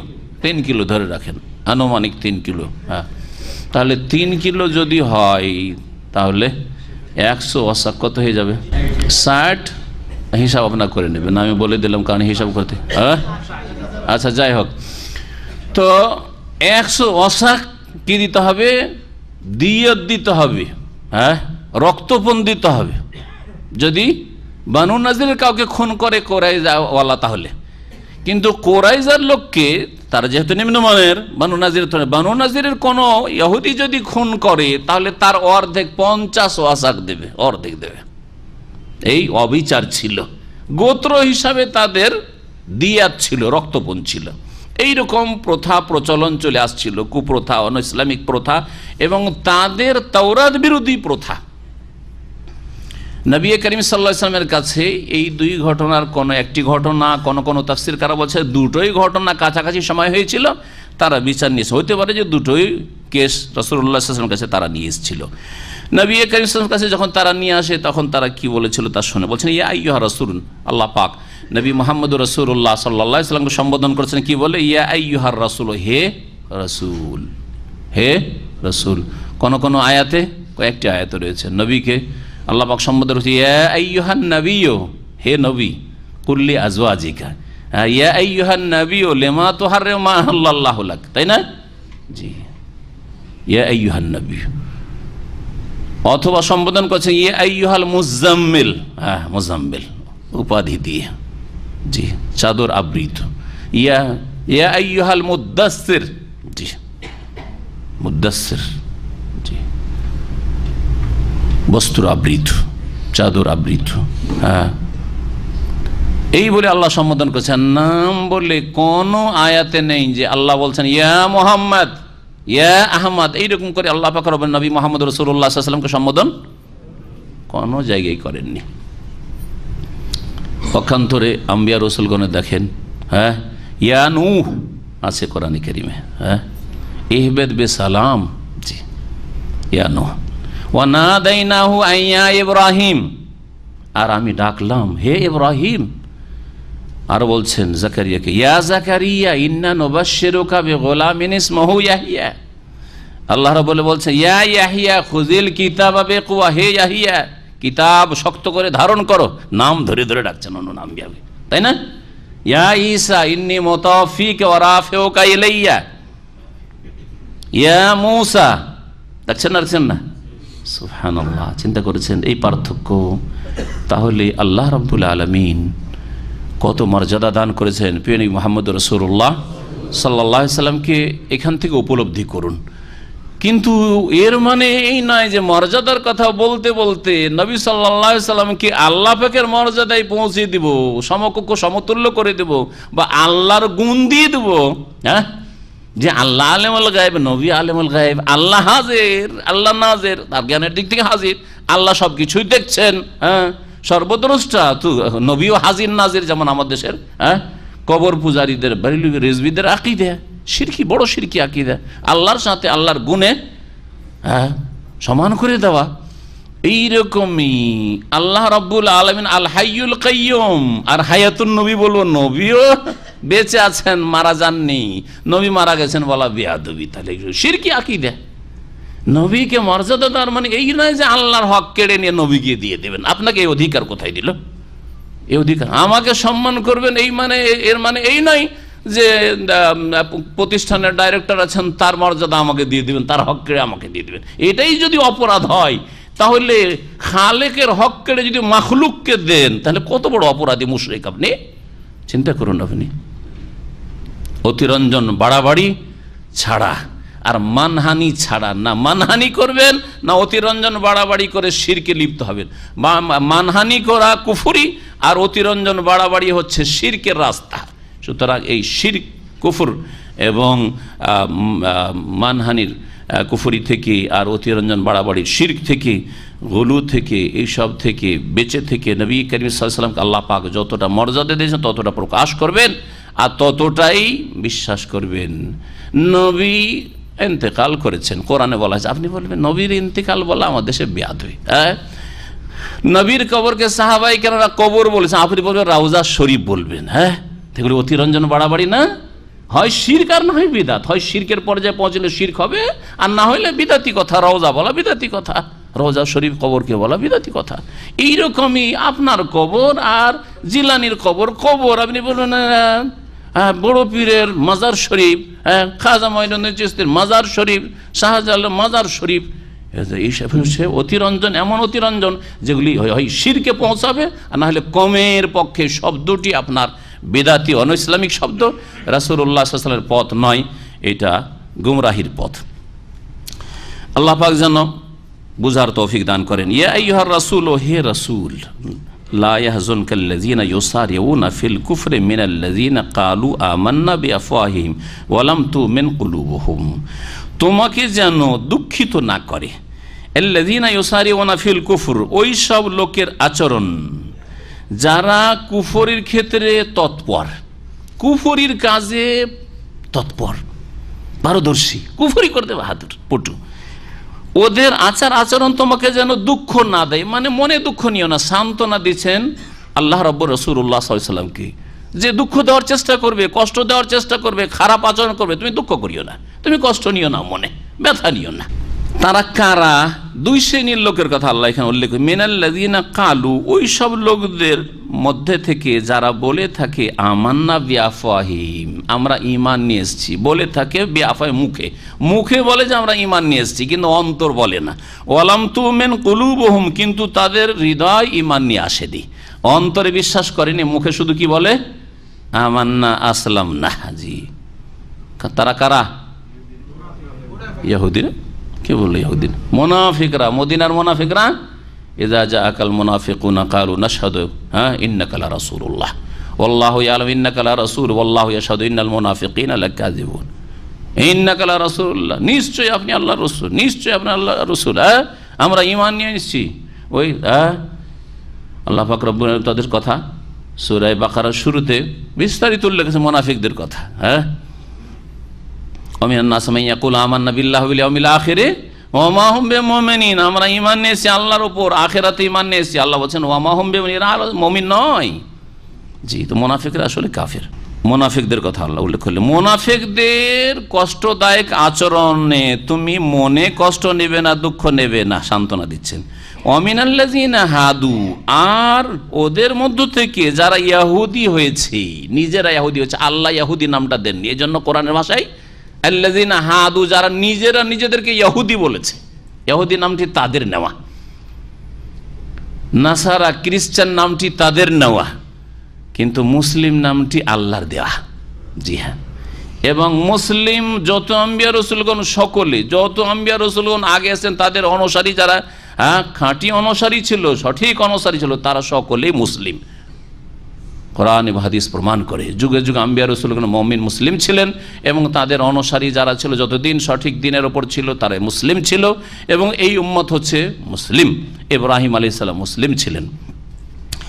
তো আল্লাহ রাব্বুল আলামিন বলছেন যে যারা ইহুদি, ইহুদিরাও খুব খারাপ আচরণ করত। তাহলে মদিনায় এক কষ্ট দিত ইহুদিরা রাসূলুল্লাহ সাল্লাল্লাহু আলাইহি ওয়াসাল্লামকে, আর কষ্ট দিত মুনাফিকরা।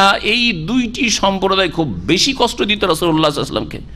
মানসিক যন্ত্রণা, বিভিন্ন রকমের যন্ত্রণা, ষড়যন্ত্র। আল্লাহ বলছেন যে তুমি দুঃখিত হয়েও না, চিন্তিত হয়েও এদের আচরণে। সাম্মাউনা লিল কাযিব, এরা মিথ্যা শোনায় বড় পারদর্শী, বা মিথ্যা শোনায় বড়ই আগ্রহশীল, মিথ্যা কথা শুনতে চায় খুব। সাম্মাউনা লিকওমিন আখারিন, সাম্মাউনা লিকওমিন আখারিন লাম ইয়াতুক, এর দুটি তাফসীর রয়েছে। একটি অর্থ করি, সাম্মাউনা লিকওমিন আখারিন, তারা অন্য জাতির স্বার্থে তোমার কথা বেশি বেশি শুনে, যেই জাতি লাম ইয়াতুক তোমার কাছে আসে নাই, অর্থাৎ কাফের জাতি তোমার কাছে আসেনি ইসলাম কবুল করতে, তাদের স্বার্থে এই মুনাফিকরা ইহুদিরা কথা শুনে তোমার কাছে বসে বসে শোনার পরে গোয়েন্দাগিরি করে ওদের কাছে খবর পৌঁছায়। অর্থাৎ মক্কার লোকের কাছে এই মুনাফিকরা যা কিছু ঘটে, যা কিছু সিদ্ধান্ত নাও তুমি, দ্রুত এরা গোয়েন্দাগিরি করে পৌঁছায় মক্কার মুশরিকদের কাছে। সাম্মাউনা লিকওমিন আখারিন লাম ইয়াতুক, মানে তাহলে গোয়েন্দাগিরি করা, গোয়েন্দাগিরি করা, গুপ্তচরের কাজ করা। ইহুদিদের চরিত্র, মুনাফিকদের চরিত্র মুসলিম সমাজে, মুসলিম জাতিতে এরাই ইসলাম এবং মুসলিমের বিরুদ্ধে জি গুপ্তচরের কাজ করছে, কাফেরদের স্বার্থে, কুফরি শক্তির স্বার্থে, আর ইহুদি শক্তি এখন পর্যন্ত এই অবস্থায় রয়েছে। জি, এখন ইসলামের ক্ষতি মুনাফিকদের দ্বারা সবচেয়ে বেশি হচ্ছে, আর ইহুদিদের দ্বারা। পৃথিবী কন্ট্রোল করছে ইহুদিরা, কয়েকটা ইহুদি সারা পৃথিবী কন্ট্রোল করছে। জি, অল্প সংখ্যক ইহুদি সারা পৃথিবীর সব কিছুকে কন্ট্রোল করে আছে, সব কিছু তাদের প্ল্যানের সাথে হচ্ছে, যা কিছু হচ্ছে। আল্লাহ পাক রব্বুল আলামিন এদের অনিষ্ট থেকে যেন আমাদের হেফাজত করেন, ইসলামিক মুসলিমের আল্লাহ পাক যেন হেফাজত করেন। তাই একটি তাফসীর বললাম যে সাম্মাউনা লিকওমিন আখারিন, মানে অন্য জাতির উদ্দেশ্যে নবীর কথা শোনা, মানে নবীর কথা শুনে ওখানে পৌঁছে। আর আরেকটি তাফসীর হচ্ছে সাম্মাউনা লিকওমিন আখারিন, তারা বেশি বেশি শুনে এমন অন্য জাতির কথা, লাম ইয়াতুক, যারা আসেনি তাদের কথা শুনে, মানে তাদের কথাই চলে, তোমার কথাই চলে না। মুনাফিক বলে যে আমি মুসলিম হয়েছি, আর তোমার সাথে নামাজও পড়ে, আর তোমার সাথী সঙ্গে তোমার মজলিসে বসে থাকে, কিন্তু পরামর্শ কার নেই? মক্কার কাফেরদের, ইহুদিদের পরামর্শ নেই। জি হ্যাঁ, যখন খন্দকের যুদ্ধের সময় মদিনা ঘেরাও করলো আরবের সমস্ত কাফের গোত্রগুলি, বড় বড়, এ নাজদের দিক থেকে গেতফান বড় গোত্র, আর চারিদিক থেকে যত কুফরি শক্তি ছিল, সকলে একমত হয়ে যে এবার মদিনার অবরোধ করে ঘেরাও করে একেবারে নিশ্চিহ্ন করে দেব মোহাম্মদ এবং মোহাম্মদের সাথী সঙ্গীদেরকে, কোনো কিছু রাখবো না। সেই সময় গোয়েন্দাগিরি করেছে এবং পরামর্শ শুনেছে মুনাফিকরা আর ইহুদিরা মদিনায় বাস করে, অথচ মুনাফিকরা বাহ্যিক ইসলাম কবুল করেছে, বাহ্যিক নবী সাল্লাল্লাহু আলাইহি ওয়াসাল্লাম থেকে লাভবান হচ্ছে, আর তারপরে ইহুদিরা সন্ধি করে রেখেছে নবী সাল্লাল্লাহু আলাইহি ওয়াসাল্লামের সাথে যে শান্তিতে আমরা মদিনার হেফাজত সুরক্ষা সবাই মিলে করব, কারণ আপনিও মদিনার নাগরিক, আপনারা মুসলিমরা, আমরাও মদিনার নাগরিক, সুতরাং আমরা মদিনার প্রোটেকশন সবাই মিলে করব। কিন্তু আসলে না, সাম্মাউনা লিকওমিন আখারিন, অন্য জাতির পরামর্শ শোনে বেশি বেশি, অন্য জাতির কথা শোনে, তোমার কথা শোনে না তার। তাহলে এখানে আর গোয়েন্দাগিরির অর্থ থাকলো না, কি অর্থ থাকলো? পরামর্শ নেই, বাইরের পরামর্শ নিয়ে কাজ করে। ইউহারিফুন আল কালিমা মিন বাদি মাওয়াদি, এই ইহুদিরা তাওরাতের বাক্যগুলিকে, জি কালিম, জি কালিমাতুনের বহুবচন, বাক্যগুলিকে, শব্দগুলিকে পরিবর্তন করে, বিকৃত করে, তার মিম্বাদে মাওয়াজি, তার যথাযথ স্থান থেকে, মানে যেই অর্থগুলি ছিল সেই অর্থের বিকৃতি ঘটায়। এটা হচ্ছে অর্থের বিকৃতি। অর্থ করতে, ব্যাখ্যা করতে গিয়ে অপব্যাখ্যা করে, ভুল ব্যাখ্যা করে। মুসলিম সমাজের বিদআতপন্থীরা ওই রকম কোরআন হাদিস অপব্যাখ্যা করে শিরক বিদআত প্রমাণ করে কোরআন হাদিসে, যেন কোরআন হাদিসই ইসলামে কি শিখাতে এসছে? শিরক আর বিদআত শিখাতে এসছে। এটা হচ্ছে ইহুদিদের চরিত্র। আর একটি তারা বিকৃতি ঘটে, সেটা হচ্ছে শব্দের বিকৃতি, বাক্যের বিকৃতি। গোটা বাক্যকে সেখান থেকে কেটে দিল, হ্যাঁ কাটিং করে দিল, ওখানে অন্য কিছু লাগিয়ে দিল, কাটিং পেস্ট। জি হ্যাঁ, এটাও করতো, শব্দেরও বিকৃতি ঘটাইতো। এটা ছিল ইহুদিদের চরিত্র, তাহরিফ করা তাওরাত ইনজিলে। তাওরাত ইনজিল বিকৃত কিতাব এই কারণে। তো আল্লাহ রাব্বুল আলামিন বলছেন যে এরা করে কি, তাওরাত ইনজিলের বাক্যগুলিকে যথাস্থান থেকে রদবদল করে, জি বিকৃত করে। ইয়াকুলুনা, এবং তারা বলে বিচার নিতে আসার সময়, ইন উতিতুম হাযা ফাখুযু, এই যে দুটি ঘটনা বললাম এখন সামনে রাখেন। ইন উতিতুম হাযা, তোমাদেরকে যদি মুহাম্মদ সাল্লাল্লাহু আলাইহি ওয়াসাল্লামের পক্ষ থেকে এই রকমের বিচার দেওয়া হয়, মানে আমাদের অনুকূলে বিচার, যে রজম করা হবে না, জেনা করেছে রজম করা হবে না, তাহলে নাও। ওয়াইনলাম তুতাওহু, আর যদি তা না দেওয়া হয়, মানে ওই রকম তোমাদের অনুকূলে মনোপুত বিচার না হয়, ফাহজারু, তাহলে বেঁচে থাকো, ওর বিচার নিও না, সতর্ক হয়ে যাও, সাবধান হয়ে যাও, ওর বিচার নিতে হবে না, যদি এটা ব্যভিচারের ঘটনা হয়ে থাকে। কিন্তু যদি কিসাসের ঘটনায় থাকে, কোরাইজা নাজিরের, তো কোরাইজার লোকেরা বিচার নেওয়ার জন্য এসেছিল খুনের ঘটনায়। কি জন্য? যে ওরা ভাবলো যে এখন মুহাম্মদ সাল্লাল্লাহু আলাইহি ওয়াসাল্লাম মদিনায় এসছেন, অন্তত তার কাছে সুবিচারটা পাবো। বাতিলপন্থীরও বিশ্বাস যে এরা ভালো মানুষ, ঠিক না? দেখবেন, হ্যাঁ অমুসলিমরাও বিশ্বাস করে যে মুসলিমদের দাড়িওয়ালা মানুষ যারা, মুসলিমদের আলেম সমাজ, হ্যাঁ তারা ক্রাইম মুক্ত মোটামুটি, মাশাআল্লাহ খুব কম, তাই না? মুসলিমদের যারা নামাজি, বেনামাজি চাইতে হলে, এটা কি জানে না অমুসলিম? জানে না? বলেন, জানে না যে বেনামাজি চাইতে নামাজি হলো, এটা অমুসলিমও বুঝে, আর বেনামাজিরাও বুঝে। বেনামাজির যদি কোনো এইরকম দুনিয়ার কোনো রকমের সমস্যা হয়, তাহলে বেনামাজি যেতে নামাজিকে বিশ্বাস করবে, করবে না? করবে না? একটা বেনামাজির মেয়ের মান ইজ্জতের ব্যাপার, তখন একটা ধার্মিক লোকে বেশি বিশ্বাস করে মান ইজ্জতের ব্যাপারে, না একটা বেদিনকে বিশ্বাস করবে? বলেন, নামাজিকে বিশ্বাস করবে, ঠিক না? তাহলে বোঝা গেল যে অন্তরে মানুষের হক আছে, কিন্তু হককে পারিপার্শ্বিক অবস্থার কারণে, প্রকৃতি নেচার বিকৃত হয়ে যাওয়ার কারণে মানুষ অস্বীকার করে। হক ভিতরে আছে, জি বিবেক, এটা বলা হয় সুস্থ মস্তিষ্ক বা বিবেক বিবেচনা, এটা আছে মানুষের, হিতাহিত জ্ঞান আছে। তো এই বনু কুরাইজার লোকেরা বলল যে যাই মুহাম্মদ সাল্লাল্লাহু আলাইহি ওয়াসাল্লামের কাছে যায়। এবার আমাদের মাঝে দুই ইহুদি গোত্রে লড়াই হয়েছে, এবার আমাদেরকে ওই 100 দেওয়া লাগবে না, ওরা যখন আমাদেরকে 50 দেয় তো আমরা কেন 100 দেবো, আমরাও 50 দেবো। আর যদি ওরা 100 নেয় তো ওদের কাছ থেকে আমরা 100 নেব, বিচার যাওয়ার জন্য আশা করেছিল যে সুবিচার পাবো কার কাছে? মুহাম্মদ রাসূলুল্লাহ সাল্লাল্লাহু আলাইহি ওয়াসাল্লামের কাছে। কিন্তু চিন্তা করলে যদি বিচারটা মনোপুত হয়, এইরকম যদি হয় সুবিধাজনক, তাহলে নেব, আর যদি মনের উল্টা হয় তো নেব না। জি, তাই আল্লাহ বলছেন ওমা ইউরিদিল্লাহ ফিতনাতাহু, আল্লাহ পাক বলছে আল্লাহ যাকে ফিতনায় ফেলতে চান, মানে পথভ্রষ্ট করতে চান, গোমরাহি হচ্ছে ফিতনা। আমরা মনে করি যে টাকা পয়সার ক্ষয়ক্ষতি একটা পরীক্ষা, ফিতনা মানে পরীক্ষা, হ্যাঁ আপনার ধরেন জানমালের ক্ষয়ক্ষতি অথবা পারিবারিক কোনো ক্ষয়ক্ষতি, আর্থিক ক্ষয়ক্ষতি, এগুলি হচ্ছে পরীক্ষা, আল্লাহর পরীক্ষা, বালা মুসিবত। হ্যাঁ, কেউ কারো হতাহত হইলো, দুর্ঘটনা ঘটলো, অ্যাক্সিডেন্ট হইলো, একটা গাড়ির দুর্ঘটনা, ফিতনা, পরীক্ষা, আল্লাহর পরীক্ষা পড়েছে, বালা মুসিবত না। সবচেয়ে বড় বালা মুসিবত হচ্ছে ঈমান হারিয়ে যাওয়ার ফিতনা, গুমরাহির ফিতনা, জাহান্নামের পথে চলে যাওয়ার ফিতনা। এটা হচ্ছে সবচেয়ে বড় ফিতনা। এই জন্য এই ফিতনার তাফসীর মুফাসসিরিনগণ করেছেন। আল্লামা ইবনে কাসির বলছেন, ওয়া ইউরিদিল্লাহু ফিতনাতাহু মানে ইদলালাহু, যাকে আল্লাহ পথভ্রষ্ট করতে চান, ফালান তামলিকা লাহু মিনাল্লাহি শাইআ, তাহলে আল্লাহর কাছে হে নবী তোমার কিছুই করার নেই, তোমার ওখানে ক্ষমতা চলবে না। আল্লাহ যদি কাউকে ফিতনায় ফেলতে চান, আল্লাহকে জবরদস্তি ফিতনায় ফেলেন না, ফিতনার দিকে যখন লাফ দিয়ে যায় তখন আল্লাহ ঠেলে দেন যে যাও যাও, তাহলে স্বাধীনভাবে ছেড়ে দেন, আপনি ভালোর দিকে চলে আসেন। আল্লাহ কখনো ধাক্কা দিয়ে আল্লাহ রহমত থেকে দূর করে দেবেন না। কিন্তু ভালোর দিকে আসছেন না কেন? পাপের দিকে যাচ্ছেন, সেই জন্য আল্লাহ জাহান্নামের দিকে ঠেলে দিয়েছেন। যান ফালান তামলিকা লাহু মিনাল্লাহ। লক্ষ্য করুন যে রাসূলুল্লাহ সাল্লাল্লাহু আলাইহি সাল্লাম কোনো কিছুর মালিক না, আল্লাহর ক্ষমতায়। রসুল মালিক না, কিন্তু গৌস কুতুবরা মালিক, তারা দস্তগীর, তারা মহান উদ্ধারকারী। আউযুবিল্লাহ, কত বড় শিরকি আকীদা বলেন দেখি। জি, আর নবীকে মুখতারি কুল বলা, সব কিছুর ইখতিয়ার নবীর আছে, এটা হচ্ছে বেরেলভি আকীদা। ভারত, বাংলাদেশ, পাকিস্তানের যারা রেজভি বেরেলভি, তাদের আকীদা যে নবী হচ্ছে মুখতারি কুল, মানে জান্নাত জাহান্নাম, ভালো মন্দ, হেদায়েত গুমরাহি সব কিছুর মালিক কে?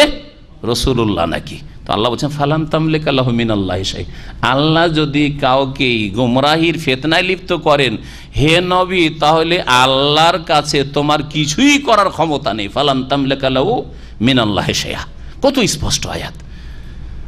আল্লাহ হচ্ছেন সার্বভৌমত্বের অধিকারী। মালিকানা কার জন্য? একমাত্র আল্লাহর জন্য। না মালিকানায় রাসূলুল্লাহরও ভাগ আছে? কোনো ভাগ নেই। রাসূলুল্লাহ সাল্লাল্লাহু আলাইহি ওয়াসাল্লাম সবচেয়ে শ্রেষ্ঠ বান্দা, রাসূলুল্লাহ সবচেয়ে শ্রেষ্ঠ বান্দা এবং আবদুহু এবং রাসূল। ব্যাস, গোলাম আবদ কোনদিন মাবুদের গুণ রাখে না। আবদের মধ্যে মাবুদের, আল্লাহ রাব্বুল আলামিনের সৃষ্টিকর্তার কোনো ক্ষমতা আসতে পারে না, কখনো না। উলাইকাল্লাযীনা লাম ইউরিদুল্লাহ ইউতাহিরা কুলুবহুম, এরাই তো সেই লোকেরা যাদের অন্তরকে আল্লাহ পবিত্র করতে চান না, কারণ তারা সচেষ্ট হয় না। লাহুম ফিদ দুনিয়া খিজরুন, তাদের জন্য পার্থিব জগতে লাঞ্ছনা রয়েছে। ওয়ালাহুম ফিল আখিরাতি আযাবুন আযীম, এবং তাদের জন্য পরকালে রয়েছে যন্ত্রণা, তাদের জন্য রয়েছে মহাশাস্তি, আযাবুন আযীম। সাম্মাউনা লিল কাযিব, এই মুনাফিকরা আর ইহুদিরা মিথ্যা কথা বেশি বেশি শুনতে আগ্রহী। সামিয়া থেকে সাম্মা মোবালাগার শাখা, মানে অধিক পরিমাণে এরা মিথ্যা কথা শোনে, মিথ্যা কথা শুনতে অধিক আগ্রহী তারা। আক্কালুনা লিসসহতি, আর হারাম ভক্ষণে বেশি আসক্ত। আক্কাল এটা হচ্ছে মোবালাগার শেখা, আকেল ভক্ষণকারী, আর আক্কাল মানে বেশি বেশি ভক্ষণকারী। আর সোহতুন মানে হারাম, এরা ঘুষ খেতে, এরা সুদ খেতে। ইহুদি জাতি পৃথিবীর মধ্যে সবচেয়ে বেশি সুদখোর, সুদি কারোবার ইহুদিদের মধ্যে সবচেয়ে বেশি। যেমন ভারতের মারওয়ারিরা সবচেয়ে বেশি সুদখোর জাতি, যতগুলি জাতি রয়েছে। ঠিক তেমনই যদি ইন্টারন্যাশনাল লেভেলে বলেন, আন্তর্জাতিক ক্ষেত্রে, তাহলে ইহুদি জাতি সবচেয়ে বেশি সুদখোর পৃথিবীর। আল্লাহ তাদের কথা বলেছে আক্কালুন সহতে। তো হারাম বলে ব্যাপক অর্থ, তার মধ্যে সুদ, ঘুষ খাওয়া তাদের কাজ। তা ঘুষ খাওয়া স্বভাবগুলি হচ্ছে ইহুদিদের, ঘুষ খাওয়া স্বভাব হচ্ছে কাফেরদের। ফাইন জাউকা, হে নবী তোমার কাছে যদি তারা আসে, এই ইহুদিরা, ফাহকুম বাইনাহুম, তাদের মাঝে তুমি বিচার ফয়সালা করে দাও। এখন নবীকে আল্লাহ গাইড করছেন যে এরা যদি বিচার নিতে আসে তুমি কি করবে। আও আরে জানো, অথবা তাদের থেকে এড়িয়ে যাও, বিচার করিও না। নবী করিম সাল্লাল্লাহু আলাইহি সাল্লামকে মদিনার প্রথম যুগে এই নির্দেশই দেওয়া হয়েছিল, তারা যদি বিচার চাইতে আসে, ইহুদিরা যাদের সাথে সন্ধি হয়ে আছে, তাহলে হয় তাদের বিচার তুমি করো, আর করলে তুমি কোরআন দিয়ে বিচার করো, আর না হলে তাদেরকে বলে যে তোমাদের তাওরাতে যে বিচার আছে সেই বিচার তোমরা করে নাও গা। কিন্তু পরবর্তীকালে এই বিধান রহিত করে দেওয়া হয়েছে। এইরকম কোনো এখতিয়ার কোনো মুসলিম শাসককে নেই যে মুসলিম দেশে দুই রকমের বিচার রাখবে। মুসলিমদের জন্য দণ্ডবিধান রয়েছে, আর অমুসলিম যারা মুসলিম দেশে বসবাস করে তাদের বলবে যে তোমাদের ধর্মে যে বিচার আছে সেই বিচার দিয়ে কেসাস, অথবা চুরির শাস্তি, অথবা ডাকাতির শাস্তি, অথবা জেনার শাস্তিগুলি তোমরা তোমাদের ধর্মগ্রন্থ দিয়ে করো, এটা চলবে না। ইমাম মালিক রহমতুল্লাহ আলাইহি, ইমাম শাফেঈ, ইমাম আবু হানিফা, ইমাম মালিক, শাফেঈ তারা দণ্ডবিধানের ক্ষেত্রে সীমিত রেখেছেন। এমনি যদি ছোটোখাটো কোনো মীমাংসা ধরেন ঝগড়া বিবাদ হয়, তাহলে সেগুলি বিচার তাদের কে বলে তোমরা করে নাও তাদের মতে। কিন্তু দণ্ডবিধানের ক্ষেত্রগুলি জানের ক্ষেত্রে আর রক্তের ক্ষেত্রে, জানের ক্ষেত্রে, রক্তের ক্ষেত্র, ইজ্জত আবরুর ক্ষেত্র মানে জেনা ব্যভিচার ইত্যাদি এইসব, আর তহমতের ক্ষেত্রে, আর আপনার ধন সম্পদের ক্ষেত্রে মানে চুরি ডাকাতির ক্ষেত্রে, এইসব ক্ষেত্রগুলি তারা বলছেন যে ইসলাম দিয়েই মুসলিম স্টেটে অমুসলিমদের বিচার করতে হবে। ইমাম আবু হানিফা রহমতের পক্ষান্তরে বলছেন যে যাবতীয় ক্ষেত্রে মুসলিম শাসকের অধীনে যারা সেখানকার অমুসলিম থাকবে তাদের জন্য ইসলাম দিয়ে বিচার করতে হবে। মুসলিম শাসক যেটা চলবে না যে তোমরা এইসব ছোটোখাটো যেহেতু তোমাদের ঝগড়া বিবাদ আছে তোমরা বিচার তোমাদের করে না, এরকম করা চল, বরং মুসলিম শাসক বিচার করবে, শাসকের প্রতিনিধি বিচার করবে, ইসলামিক আদালতে তাদের বিচার হবে কোরআন সুন্নাহর আলোকে। আল্লাহ পাক বলছেন ফাইন জাউকা, হে নবী তোমার কাছে যদি তারা আসে ফাহকুম বাইনহুম, তাদের মাঝে তুমি বিচার করে দাও, আও আরিজ আনহু, অথবা তাদেরকে তুমি এড়িয়ে যাও, মানে তাদের থেকে মুখ ফিরিয়ে নাও, বিচার করিয়ে না যাও তোমরা করে নাও। ওয়াইন তুরিজ আনহুম, আর তাদের থেকে যদি তুমি মুখ ফিরিয়ে নাও ফালান ইয়াদুররুকা শাইআ, তোমার কোনো ক্ষতি করতে পারবে না। ওয়াইন হাকামতা, আর তুমি যদি বিচার করো তাদের মাঝে ফাহকুম বাইনাহুম বিল কিসত, তাহলে নাই পরায়ণতার সাথে বিচার করো, ফাহকুম বাইনাহুম বিল কিসত, তাহলে নাই পরায়ণতার সাথে বিচার করবি, নাই নীতি অবলম্বন করবি। ইন্নাল্লাহু ইউহিব্বুল মুকসিতিন, নিশ্চয়ই আল্লাহ রাব্বুল আলামিন নাই পরায়ণ ব্যক্তিকে বা ব্যক্তিদেরকে ভালোবাসেন। ওয়া কাইফা ইউহাক্কিমুনাক, আচ্ছা তারা তোমার কাছে কি করে বিচার নিতে আসছে? ওয়াইনদাহুমুত তাওরাত, অথচ তাদের কাছে তাওরাত বিদ্যমান, ফিহা হুকমুল্লাহ, এবং তাওরাতে আল্লাহর বিধান মওজুদ রয়েছে, বিদ্যমান রয়েছে যে জেনার শাস্তি, রজম, সংসার আছে, কিন্তু ওরা তোমার কাছে কেন বিচার নিতে আসছে? আশ্চর্য কথা, তারা তো তাওরাত দিয়ে সংসার করে দিতে পারে, কেন বিচার নিতে আসছে? সুবিধাবাদী আল্লাহ বলছেন। জি, সুম্মা ইয়াতাওয়াল্লাউনা মিন বাদি যালিকা, অতঃপর তারা এরপরে ফিরে যাচ্ছে, মুখ ফিরিয়ে নিচ্ছে। ওমা উলাইকা বিল মুমিনিন, এরা মুমিন বিশ্বাসী নয়, মানে তাওরাতের ওপরও ঈমানদার নয়, তাওরাতের সাথে কুফরিকারী এরা। নাহলে তাওরাত বাদ দিয়ে তোমার কাছে আসছে কিসের জন্য? যদি কিছু মন গড়া, একটু আমাদের মন মতো কিছু বিচার হয়ে যায়, এটা হচ্ছে উদ্দেশ্য। তাহলে তারা বিশ্বাসী নয় তাওরাতের ওপরেও। ইন্না আনজালনা তাওরাত, তারপরে আল্লাহ রাব্বুল আলামিন তাওরাতের কথা উল্লেখ করেছেন, ইনজিলের কথা উল্লেখ করেছেন, তারপরের আয়াতে আল্লাহ পাক কোরআনে কারীমের কথা উল্লেখ করেছেন ধারাবাহিকভাবে। এই তিনটি কিতাবের কথা আসছে আলোচনা। মহান আল্লাহ বলছেন ইন্না আনজালনা তাওরাত, নিশ্চয় আমি তাওরাত নাযিল করেছি, ফিহা হুদাম ওয়া নূর, যাতে রয়েছে দিক নির্দেশনা, হেদায়াত, ওয়া নূর, আর আলো রয়েছে তাতে। আলো, আলো থাকলে যেমন সব কিছু দেখা যায়, ওই রকমই জান্নাতের পথ দেখা যায় এই তাওরাতের মাধ্যমে। আল্লাহ যখন তাওরাত নাজিল করেছিলেন, তাওরাতে এটাই ছিল বিকৃত হওয়ার আগে এবং রহিতের আগে। বিকৃত যখন তারা করে দিয়েছে তখন আল্লাহ পাক তাওরাতকে রহিত করেছেন শেষ কিতাব কোরআনে কারীম নাজিল করে। আল্লাহ পাক বলছেন ইয়াহকুম বিহান নাবিয়ুন, যা দিয়ে সেই সব নবীরা বিচার করত। তাহলে তাওরাত দিয়ে এক নবী শুধু মূসা আলাইহিস সালাম না, অনেক নবীরাই বিচার করেছেন, অনেক নবীরাই, জাকারিয়া, ইয়াহিয়া, এরা তাওরাত দিয়ে বিচার করেছেন। আল্লাযীনা আসলামু, যারা মুসলিম ছিল। এখানে কি বলা হলো? আন-নাবিয়ুন আল্লাযীনা আসলামু, নবীরা কি ছিল? মুসলিম ছিল, তারা আত্মসমর্পণকারী মুসলিম ছিল। আল্লাহ বলছেন লিল্লাযীনা হাদু, তারা বিচার করত ইহুদিদের জন্য, ওই সব লোকদের জন্য যারা নিজেদেরকে ইহুদি বলেছিল, ইহুদিদের জন্য বিচার করত। ওয়া রাব্বানিউন, এবং বিচার করত আল্লাহওয়ালা লোকেরা, দরবেশরা, ইহুদি খ্রিস্টানদের দরবেশরা বিচার করত তাওরাত দিয়ে। ওয়াল আহবার, এবং পণ্ডিত পুরোহিতরাও বিচার করত। বেমাস্তহফিজু মিন কিতাবিল্লাহ, কারণ তাদেরকে আল্লাহর কিতাবের রক্ষক বানানো হয়েছিল, আল্লাহর কিতাবের সুরক্ষার দায়িত্ব ন্যস্ত করা হয়েছিল। উস্তফেজু, তাদের থেকে হেফাজত করা, তলব করা হয়েছিল শাব্দিক অর্থ। অর্থাৎ ইহুদি খ্রিস্টানদের পণ্ডিতদের, দরবেশদের দায়িত্ব দেওয়া হয়েছিল যে তোমরা তাওরাতের, ইনজিলের সুরক্ষা করবে, হেফাজত করবে, হেফাজত করা তোমাদের দায়িত্ব। এই আয়াতটি মনে রাখেন, এই আয়াত মনে রাখেন। কি বোঝা গেল এর থেকে? যে তাওরাত, ইনজিলের হেফাজতের, সুরক্ষার দায়িত্ব, সংরক্ষণের দায়িত্ব কার ছিল? সেই জাতির ছিল। পক্ষান্তরে কোরআনে কারীম দেখেন, কোরআনে কারীমের বৈশিষ্ট্য। কোরআনে কারীম সম্পর্কে সূরা হিজরের আয়াত নম্বর 9 পড়ে দেখবেন, তাতে আল্লাহ কি বলছেন? ইন্না নাহনু নাযালনা যিকরা ওয়া ইন্না লাহু লাহাফিজুন, নিশ্চয়ই আমি উপদেশ, কোরআন এবং হাদিস, জিকির, প্রথম জিকির হচ্ছে কোরআনে কারীম, আর জিকিরের অন্তর্ভুক্ত কোরআনের ব্যাখ্যা, রাসূলের হাদিসও। আল্লাহ পাক বলছেন আমি নিশ্চয়ই জিকির, উপদেশ, কোরআন নাজিল করেছি, ওয়া ইন্না লাহু লাহাফিজুন, আর নিশ্চয়ই আমি তার অবশ্যই হেফাজত করব। ওয়া ইন্না তাগিদ, আর লাহাফিজুন লাম তাগিদ, ডবল ডবল তাগিদ দিয়ে অবশ্যই অবশ্যই কোরআনের হেফাজত কে করবেন?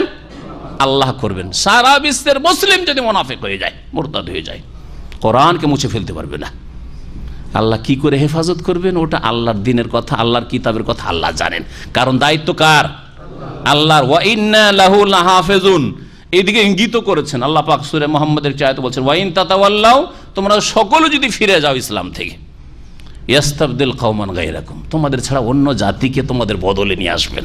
সুম্মা লা ইয়াকুনু আমসালাকুম, তোমাদের মতো তারা বেকার হবে না, অসার হবে না, ব্যর্থ হবে না, নামে মুসলিম হবে না, কাজে তারা মুসলিম হবে। দেখছেন আলহামদুলিল্লাহ, নতুন নতুন ইসলাম গ্রহণ করে তারা যে দিনের দাওয়াতের কাজ করছে, দিনের প্রচার প্রসারের কাজ করছে, যা দেখে আমাদেরকে শিক্ষা নেওয়া উচিত। জি, তো আল্লাহ রাব্বুল আলামিন কোরআনে কারীমের কি বৈশিষ্ট্য যে আল্লাহ তার হেফাজত, কারণ কোরআনে কারীম পূর্ণাঙ্গ বিধান, এবং কোরআনে কারীমে কিয়ামত পর্যন্ত মানবতার সমস্ত সমস্যার সমাধান, সেজন্য আল্লাহ স্বয়ং নিজেই হেফাজত সুরক্ষার দায়িত্ব নিয়েছেন। সুরক্ষা শুধু খাতা কলমে নয়, কাগজে নয়, কাগজ শেষ হয়ে যেতে পারে, লক্ষ লক্ষ মুসলিম ছেলে মেয়েদের সিনাতে আল্লাহ হেফাজতের ব্যবস্থা করেছেন। তাওরাতের হাফেজ পৃথিবীতে কেউ নেই, ইনজিলের হাফেজ পৃথিবীতে কেউ হয়নি, ছিল না।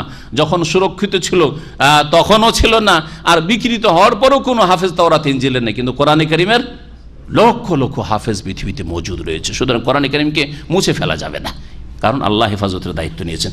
রসুলের হাদিসের হেফাজতের দায়িত্ব আল্লাহ নিয়েছেন, কারণ জিকিরের মধ্যে হাদিসও শামিল, কিন্তু তার হেফাজতের জন্য বড় বড় মুহাদ্দিসিন কিরামকে আল্লাহ, ইমাম বুখারী, ইমাম মুসলিম, আবু দাউদ, আর এইরকম বহু মুহাদ্দিসিন কিরামকে আর দিনের খাদেমকে আল্লাহ পয়দা করেছেন, আর দিনের আলেমরা পয়দা হবে, আর দিনের নামে যে শিরক বিদআত চলবে সেগুলির মুখোশ খুলবে তারা। এটা কিয়ামত পর্যন্ত দায়ী আল্লাহ থাকবে, হক কথা বলনেওয়ালা থাকবে। আল্লাহ পাক রব্বুল যেন দিনের হেফাজত করেন। মহান আল্লাহ বলছেন যে ওয়াকানু আলাইহি শুহাদা, আর এই ইহুদিরা এর ওপর সাক্ষী ছিল। ফালা তাখশাউন নাস, হে মুমিন মুসলিম, তোমরা মানুষকে ভয় করিও না, ওয়াখশাউনি, বরং আমাকে ভয় করো। ওয়ালা তাশতারু বিআয়াতি সামানান কালিলা, আর আমার বিধানাবলীকে, আয়াতসমূহকে অল্প মূল্যে বিক্রি করে দিও না, অল্প মূল্যে বিক্রয় করে দিও না। ওয়ামাল্লাম ইয়াহকুম বিমা আনজালাল্লাহ, আর শুনে রাখো যারা আল্লাহর নাযিলকৃত বিধান দ্বারা বিচার করে না, ফাউলাইকা হুমুল কাফিরুন, তারাই হচ্ছে কাফের।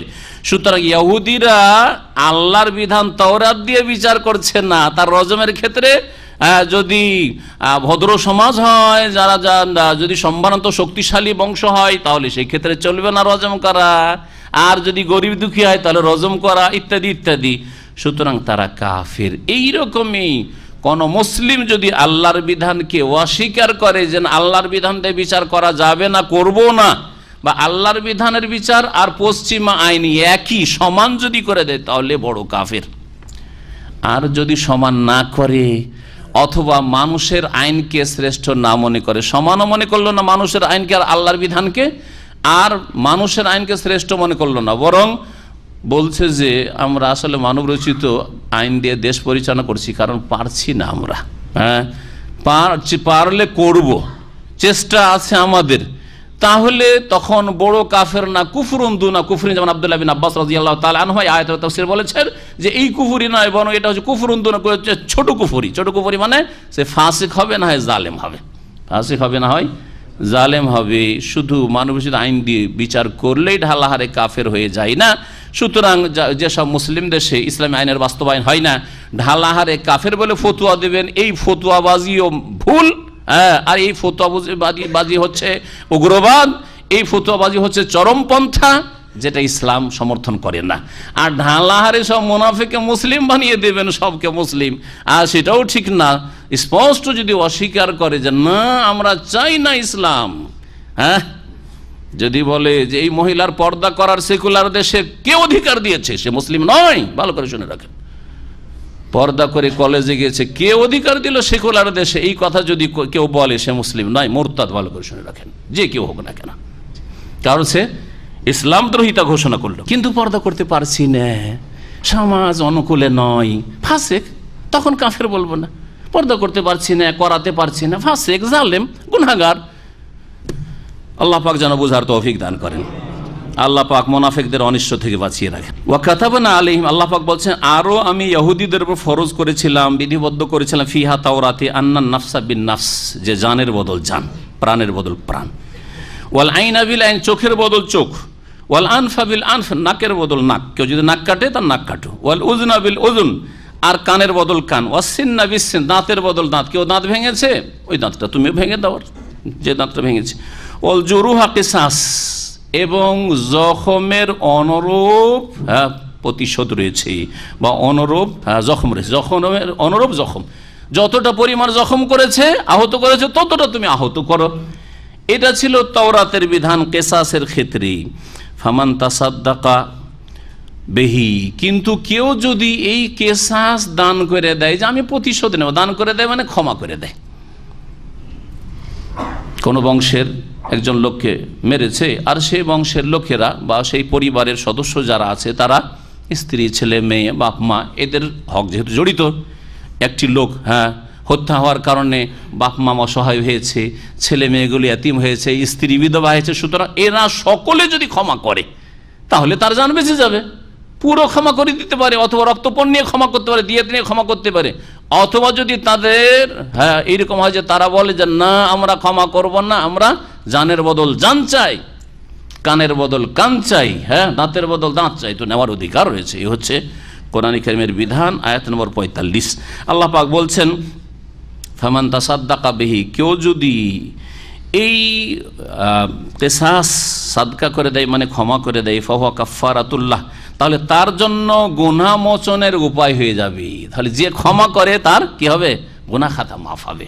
ক্ষমা করা ভালো, ইসলাম ক্ষমা করার জন্য তাহলে উৎসাহিত করছে, এমন না যে ক্ষমা করিও না, তোমার ন্যায্য হক কেন মাফ করবে, এই কথা ইসলাম শিখায় না।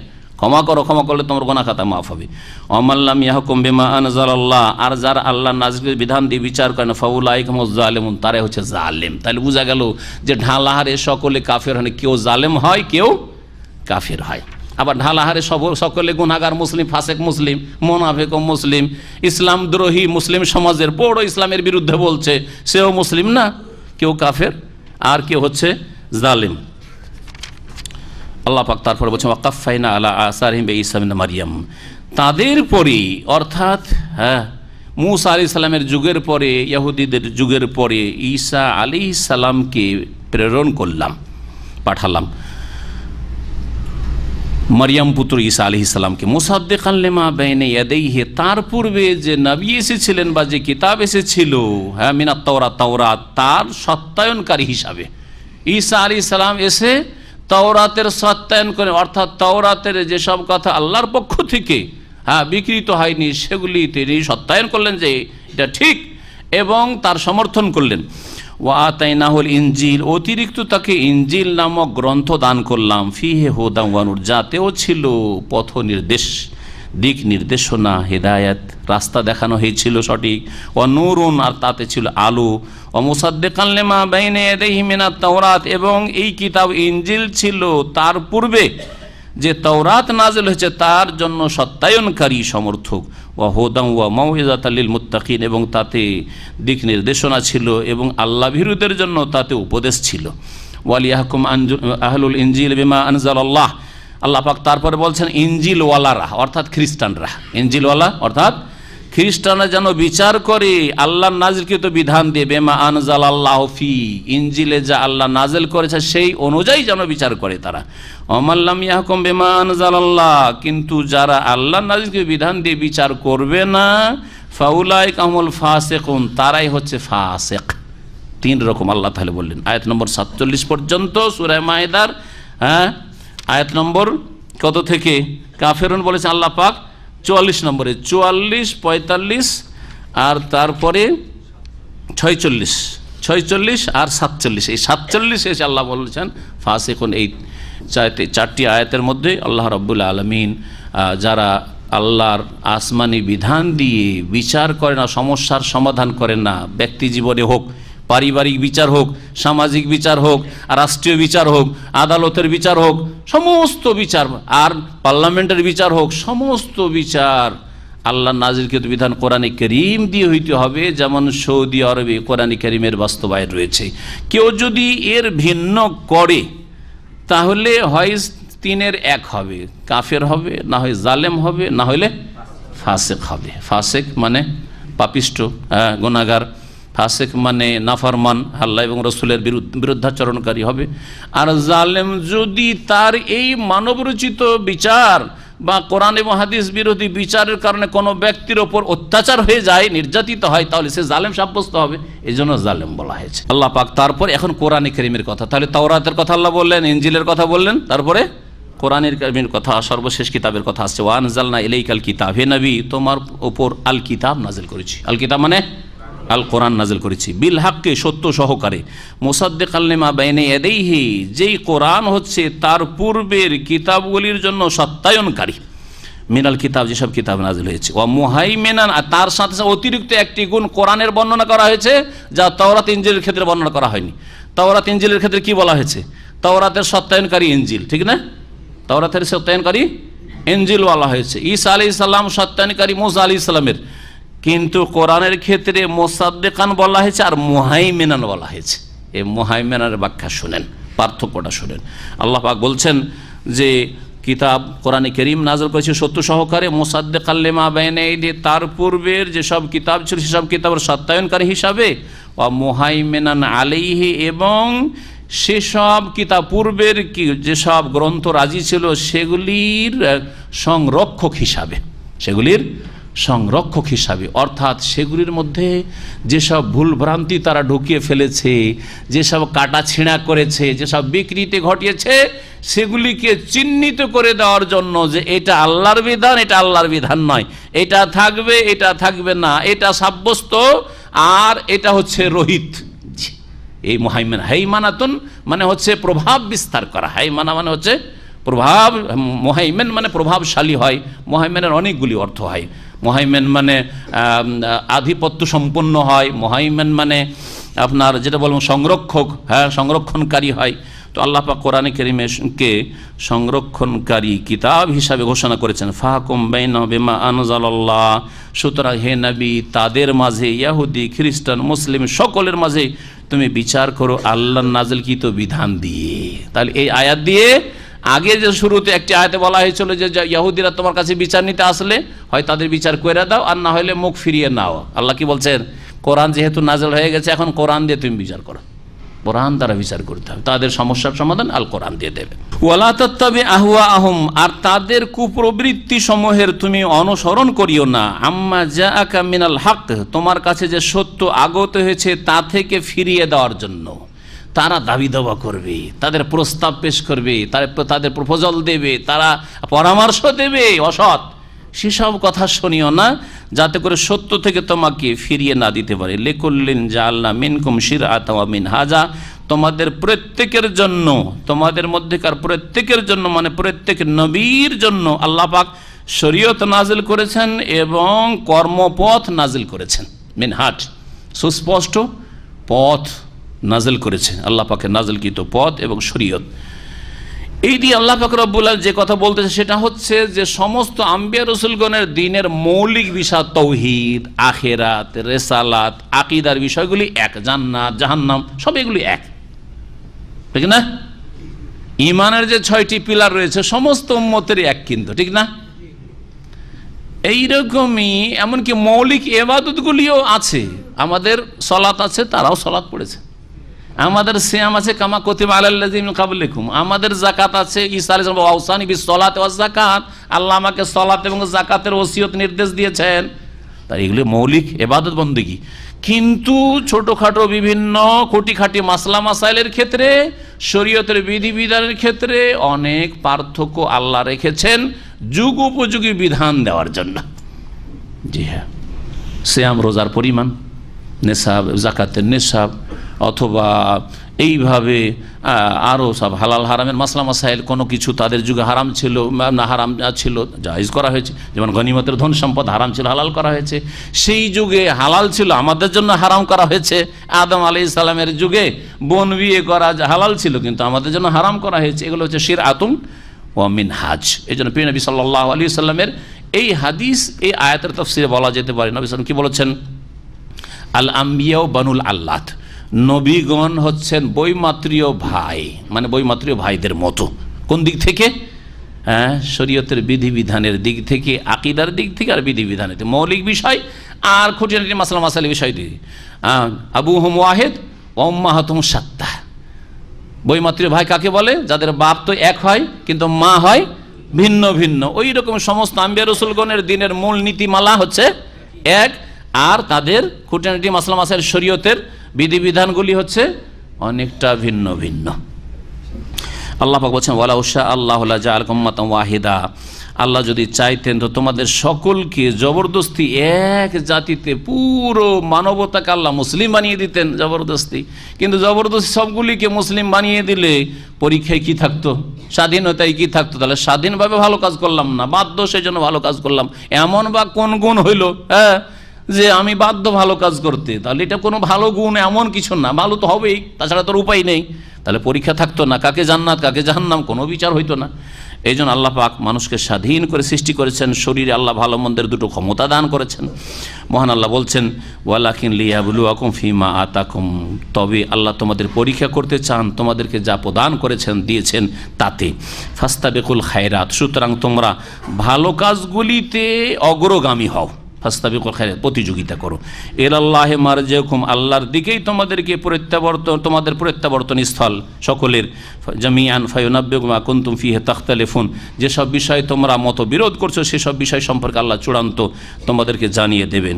ওয়া আনহাকুম বাইনাহুম বিমা আনজালাল্লাহ ওয়া আনহাকুম বাইনাহুম বিমা আনজালাল্লাহ, হে নবী তাদের মাঝে বিচার করো তুমি আল্লাহর নাযিলকৃত বিধান দিয়ে। ওয়ালা তাত্তাবি আহওয়াআহুম, এবং তাদের কুপ্রবৃত্তির অনুসরণ করিও না।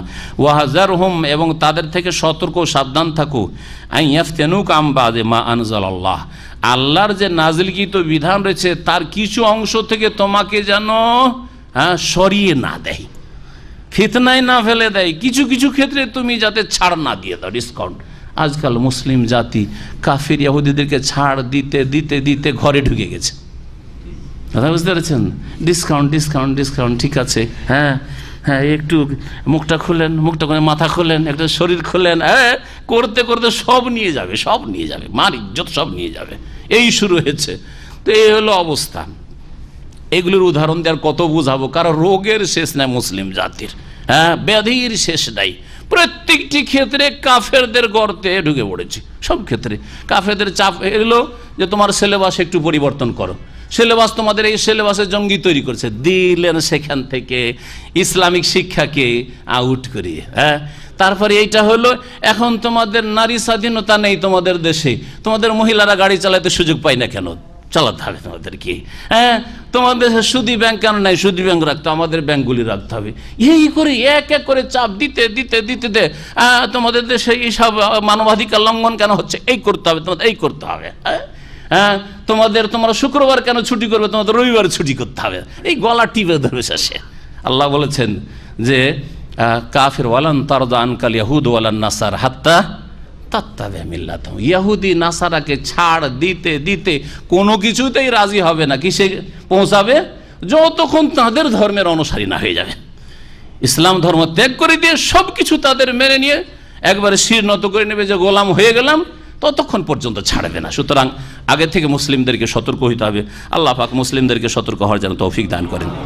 আল্লাহ পাক রব্বুল আলামিন বলছেন যে ফাইন তাওয়াল্লাউ, তারা যদি ফিরে যায়, ফালাম শুনে রাখো, আন্নামা ইউরিদুল্লাহু আন ইউসিবাহুম বিবাদি যুনুবিহিম, জেনে রাখো যে নিশ্চয় আল্লাহ চাইছেন যে তাদেরকে তাদের কিছু পাপের শাস্তি দেবেন। এই জন্য তারা তোমার থেকে মুখ ফিরিয়ে নিচ্ছে, মানছে না। ওয়া ইন্না কাসীরাম মিনান নাসি লাফাসিকুন, আর অধিকাংশ লোকেরা পাপাচারী থাকবে, গুনাহগার থাকবে, বিরুদ্ধাচরণ করবে, আল্লাহ পাক রব্বুল বলেছেন। তাহলে মুসলিম সমাজের লোকেরা যদি ফিরে যায়, দিনের দিকে ডাকছে আলেম ওলামারা আসছেন না, দিনের দিকে নামাজের দিকে ডাকছে দায়ীরা আসছেন না, আল্লাহর দিনের দিকে আসছেন না, দুনিয়ামুখী হচ্ছেন, তার শাস্তি আল্লাহ বলছেন যে শুনে রাখো, আল্লাহ তাদের কিছু পাপের শাস্তি দুনিয়াতে দিতে চান। আরও পানিশমেন্ট তোমাদের বাকি আছে। এক এক দেশ দখল করছে, দেশের পর দেশ দখল করবে, এই জন্য তোমাদের এই শাস্তিগুলো, তোমাদের এই শাস্তিগুলো, এই যে শাস্তিগুলো দেখছেন না, এই শাস্তিগুলোর দিকে আল্লাহ ইঙ্গিত করেছেন যে তোমাদের কিছু পাপের শাস্তি আল্লাহ দিতে চান, এই জন্য তোমরা ইসলাম থেকে ফিরে চলেছ। আফা হুকমাল জাহিলিয়াতি ইয়াবগুন, তারা কি ওয়াইন্না কাসীরা মিনান নাস লা ফাসিকুন। আচ্ছা, হয়ে গেছে।